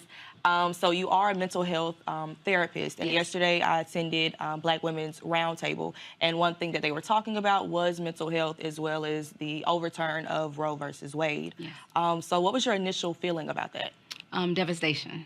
I had many of my clients come to mind that I've worked with over the years, those who have been victims of sexual abuse, those who are struggling with depression, those who are struggling with the grief and loss because they've had abortions themselves, those who are, right now, even in my practice, after that happened, I had clinicians call me like, Mayumi, what are we gonna do about this? This was the one thing, my client was barely hanging on, and this is the one thing that kind of took them over. I was very devastated and really concerned about the impact on mental health as a whole. As Black women, I feel like, you know, ultimately some of the laws that they're putting in place is more of like a target on our community. So my question is, how will we as Black women be able to help each other in this point in time? Well, you know, I'm a therapist, so the first thing I'm gonna say is heal. Heal, and just really taking time to have these type of conversations, talking to one another, really being honest with how we feel about what's happening, because it's bringing up a lot for a lot of people, right? Those who have had previous abortions, those who have had medical challenges when they were giving birth, those who have lost babies and children. And so it's really important that we start having these conversations and we start paying attention to our mental health. As Black women, we're strong. You keep pushing. You don't have time, you know, especially in these busy times where things are happening. You know, we had COVID, then we had Black Lives Matter. People are losing jobs. People are trying to stay financially stable.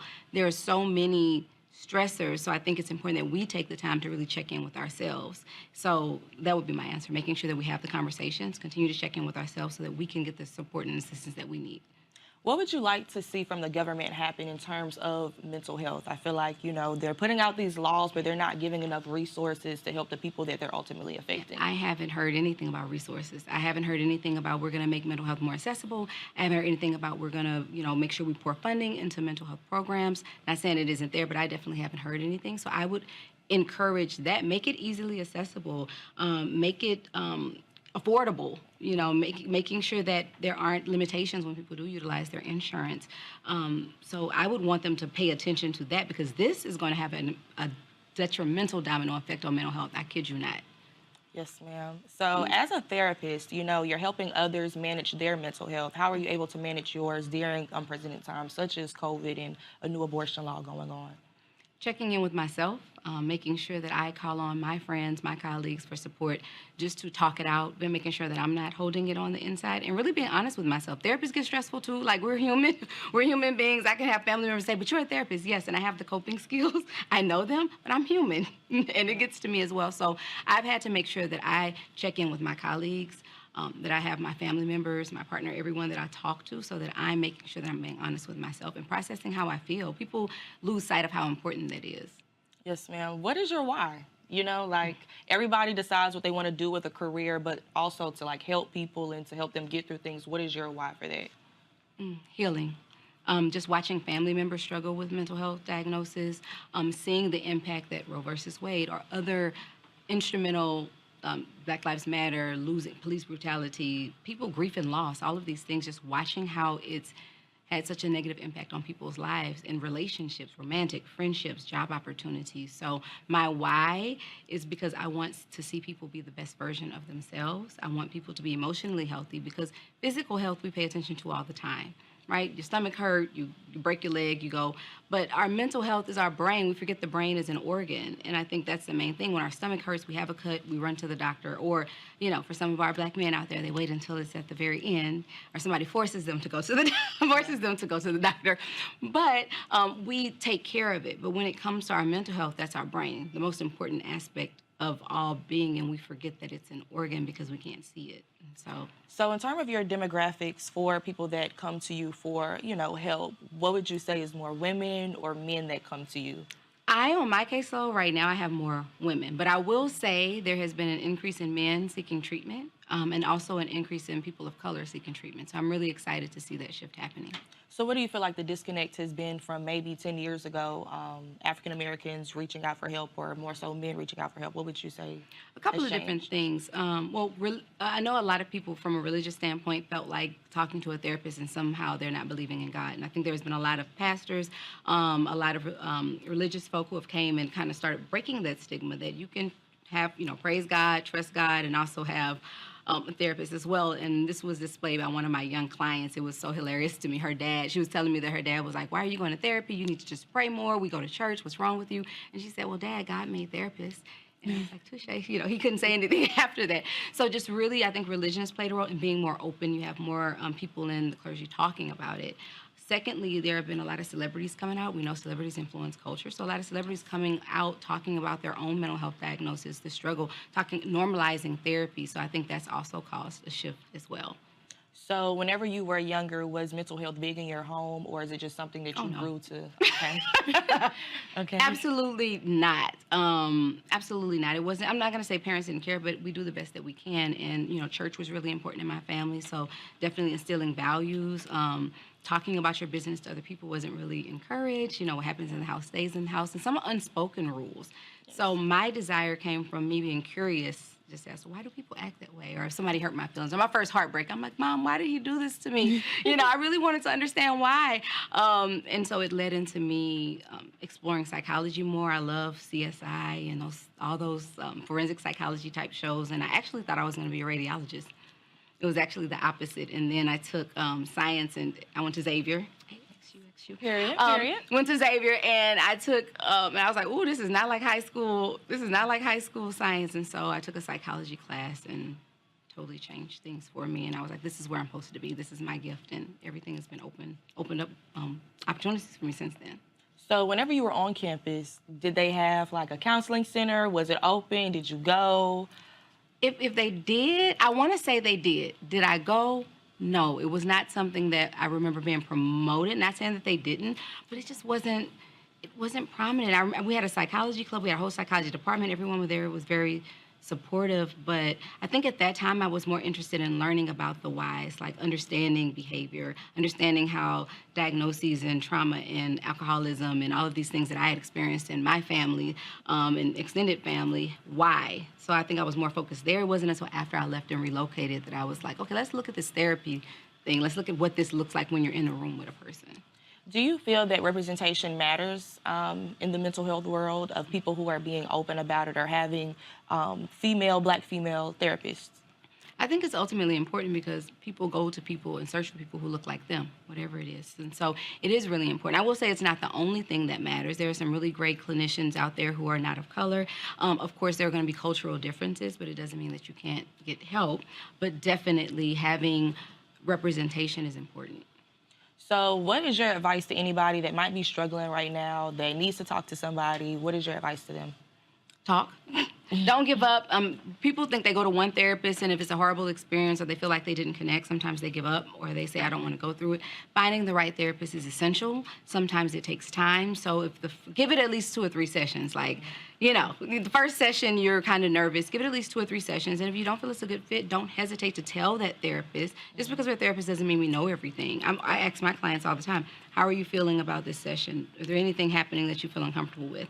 And checking in. But if there's no connection, don't hesitate to try somewhere else. And there are wonderful platforms like Therapy for Black Girls. You can always check with your insurance if you have it to help you navigate and find the person that's right for you. What is your end goal? Not even just for the Essence Festival where you're at your panel, but ultimately, like, for your journey, what's your end goal with being a mental health therapist? To get as many people as I can on their journey to healing, to get as many people as I can to understand that mental health is important, to get as many people to understand that feelings do not disappear. They have to go somewhere. So whether you are stuffing them, not recognizing them, they will be displayed usually in our romantic relationships, in how we interact with our children, the types of friends, the types of people we keep around, those repeated patterns. They don't disappear. So you can choose how those feelings and the things come out by going to therapy and directly talking about it, or you can leave it up to your own devices, but they're going to go out. Feelings don't disappear. Thank you so much. I really enjoyed talking to you. I want you to leave your Instagram handle so everybody can get in contact with you. If they need services, they'll be able to reach you. So which camera are we looking at? This one? Yes, this one. So you can find me at my website, which is www.mayumemckinley.com. I know my name is so complicated. Miyume. Or you can find me on Instagram, which is at epiphany_Mayumi. Thank you so much. Thank you for having me. No problem. All right, folks, we come back. Chloe Bailey, Ryan Destiny, Justine Scott talk about their initiative when it comes to empowering girls. You're watching the Black Star Network, our Essence 2022 recap, sponsored by Coca-Cola. Back in a moment.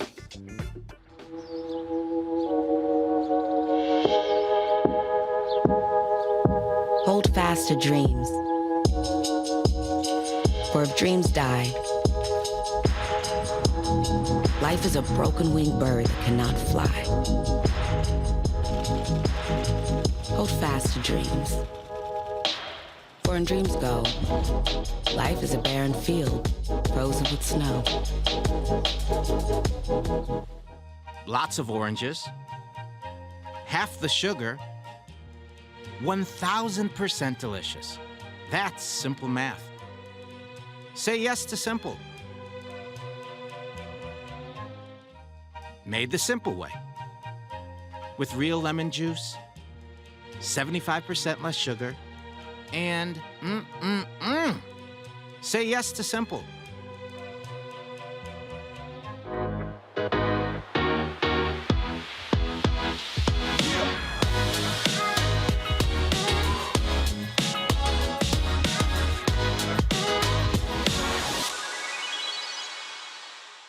Hey everybody, it's me, your girl Sherry Shepherd, and you're watching Black Star Network.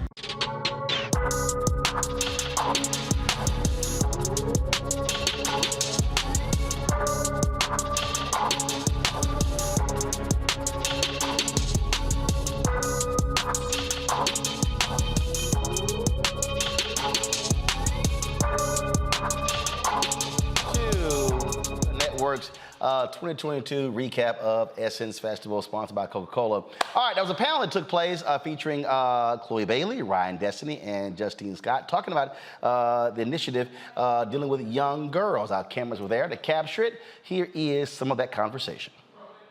I love that. I want to talk about social media a little bit, because when you said that, I had a recent conversation about blocking people and how hurtful it can be to block people. And I feel like a lot of times people are quick to do something like that, even with a minor offense, because like you said, you might take a small thing and make it big.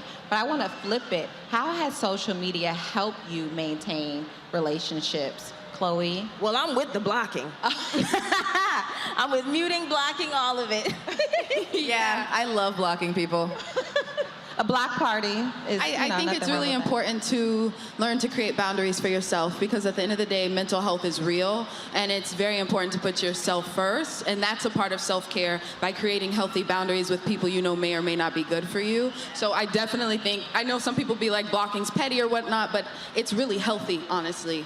And when it comes to social media, it's like a love and hate relationship, because honestly, us ladies, we would not be up here talking with all of you if it wasn't for social media. It's our way we've been able to connect with you guys throughout the pandemic, and because of you all rocking with us for so long through social media, that's why we're here. So it's like, I love it because I'm able to connect with you guys, see you all face to face, and share and feel the love that way. So that constantly overrides any negativity that may come with it. And of course, sometimes you do see those comments or those things, especially Twitter. It's like you see comments right in front of your face. Instagram, you gotta tap on a picture to look at it. Same with TikTok, but Twitter, it's like right in front of your face. But I think as long as, with anything in life, you focus on the positive and don't let that one little negative thing kind of get to you, you'll be fine. But it is hard. We're human, it's hard, it's tough, especially now, like we're constantly comparing ourselves to one another. It's like the world teaches you there can only be one great thing of that. and that's not true. We all can shine in our own light and our own power, and I think that's why it's so important to have sisterhood, so that you can shine exactly the way you're meant to. I can shine, you can shine, you can shine, and God made us completely different. So we all have room to grow and to be. Yes, I'm here for the growth, but I'm also here for the block party. So Justine, what is something that would get you blocked? Tell it all. Sorry, guys.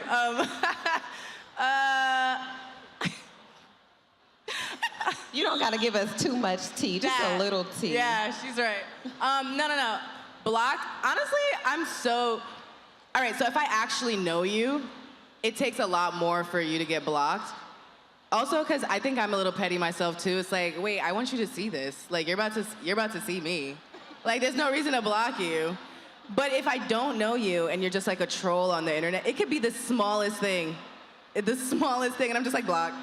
Because like you decide to be petty, and if I saw it, then I'm just like, all right, boom. Then you'd be like, wait, what did I do? And sometimes I'll see people be like, wait, why did you block me? And it's like, I honestly don't remember, obviously, but like, you probably said something that made me want to block. You said something crazy. Slightly. So talk nice in Justine's comments, everybody. It's just like, the reason why is because people don't understand. Like, yes, we are people that are in the limelight, but we have emotions too. So if you can get on the internet and like, you don't know what it feels like, you know what I'm saying? Like, you don't know and Twitter can be funny until you're the one being like attacked, you know? I say that all the time, like, oh my God, haha, that's so funny. And then once people are like, the energy is directed towards you, you're like, oh, it's not funny anymore, actually. Yeah. So I've even taken my approach back to thinking that certain things are funny online, because I myself, I'm sure like all of us on this stage have been in that position where we're just like, it's not funny anymore. Like people they just keep going. They just keep going. Like they wake up and they keep going, and it's just like, no one's gonna stop. It was funny like maybe the first 3 times, and now it just keeps going, and it's just like, all right, well now, in order to keep my sanity, like I don't wanna see that anymore, so let me block that out of my way. Because it's unnecessary, it actually is unnecessary. I love that. Please don't get blocked. To keep you from being blocked, though, I want to hear about love languages, but in friendships. What's your friendship love language, Ryan?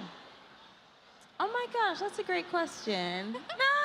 I think, I don't know, maybe acts of service. Like I love helping people, like when I can, you know, and offering that help. I think words of affirmation, really big one for friendships. You know, it's like, it's such a simple thing to like send a text to encourage your friends, and I think we should just all do it more often, you know? It doesn't take too much, and just those words mean so much at the same time. So I think words of affirmation is probably the top one for me, I think. Now that you ask. I think for me, it would have to be acts of service and physical touch. I'm such a hugger. I don't know, I'm like such a cling bear, and it's like, I'm like, yes, love, love. And, you know, something I'm learning to do actively is like with the words of affirmation, because I think when we get caught up in ourselves and in our lives, it's like, yes, I'm so busy, but we also can't forget to reach out to our loved ones. And so that's something I'm actively working on, because it's like, I want people to reach out to me and say, hey, how you doing? And it's like, it's also, you both have to meet in the middle. So that's something that I'm learning as I'm getting older when it comes to friendships and relationships and love and family, that, you know, it goes both ways as well. Justine? I would have to agree with both of you guys. Words of affirmation are certainly something that gets me. I like to reach out to my friends, even if you just think about it, like just send them a message, be like, how are you doing? Or love you, or you're doing amazing, or I love that performance that you did, or just, you know, it's just, you don't know when someone needs to hear it. And I'm sure you've heard that before. Like, you don't know what anyone's going through, even your friends, the people that you think you're the closest to, like, they may be having a down moment. I know sometimes I can, so whenever my friends reach out to me randomly, it just makes my day. Even if it's not just my friends, even if it's you guys, like seeing those messages that you send, I'm sure make our day. The videos, just whatever it is, the TikToks, like it definitely helps. So don't think anything goes in vain. All right, folks, that is it. If you want to see that full panel, simply go to the Black Star Network app where we actually live stream the full conversation. You can check that out. Friday, we are going to have our final recap show. Crazy, wild conversation with my man, Guy Torrey. Y'all don't want to miss that. Also, y'all know I ain't afraid to sit here and be with the people, and so a lot of selfies, a lot of dancing that took place at Essence Fest. We'll show you that as well. In addition to, we'll show you a conversation with Pastor, let me get it right here, Cindy Trim. So that's going to take place on Friday. Don't forget to please check us out. Download the Black Star Network app on all platforms: Apple phone, Android phone, Apple TV, Android TV, Roku, Amazon Fire TV, Xbox One, and Samsung Smart TV. That is it. We want to thank Coca-Cola for partnering with us to not only live stream and cover events down in New Orleans for the 2022 Essence Festival, but also partnering with us to provide for you all of the things that we covered and brought to you in these special recap shows. Thank you so very much, folks. I shall see you tomorrow right here on the Black Star Network. Holla!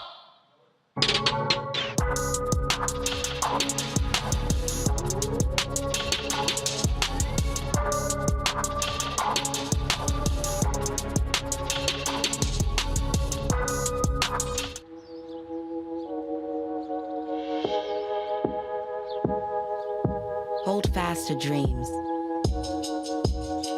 For if dreams die, life is a broken-winged bird that cannot fly. Hold fast to dreams. For when dreams go, life is a barren field, frozen with snow.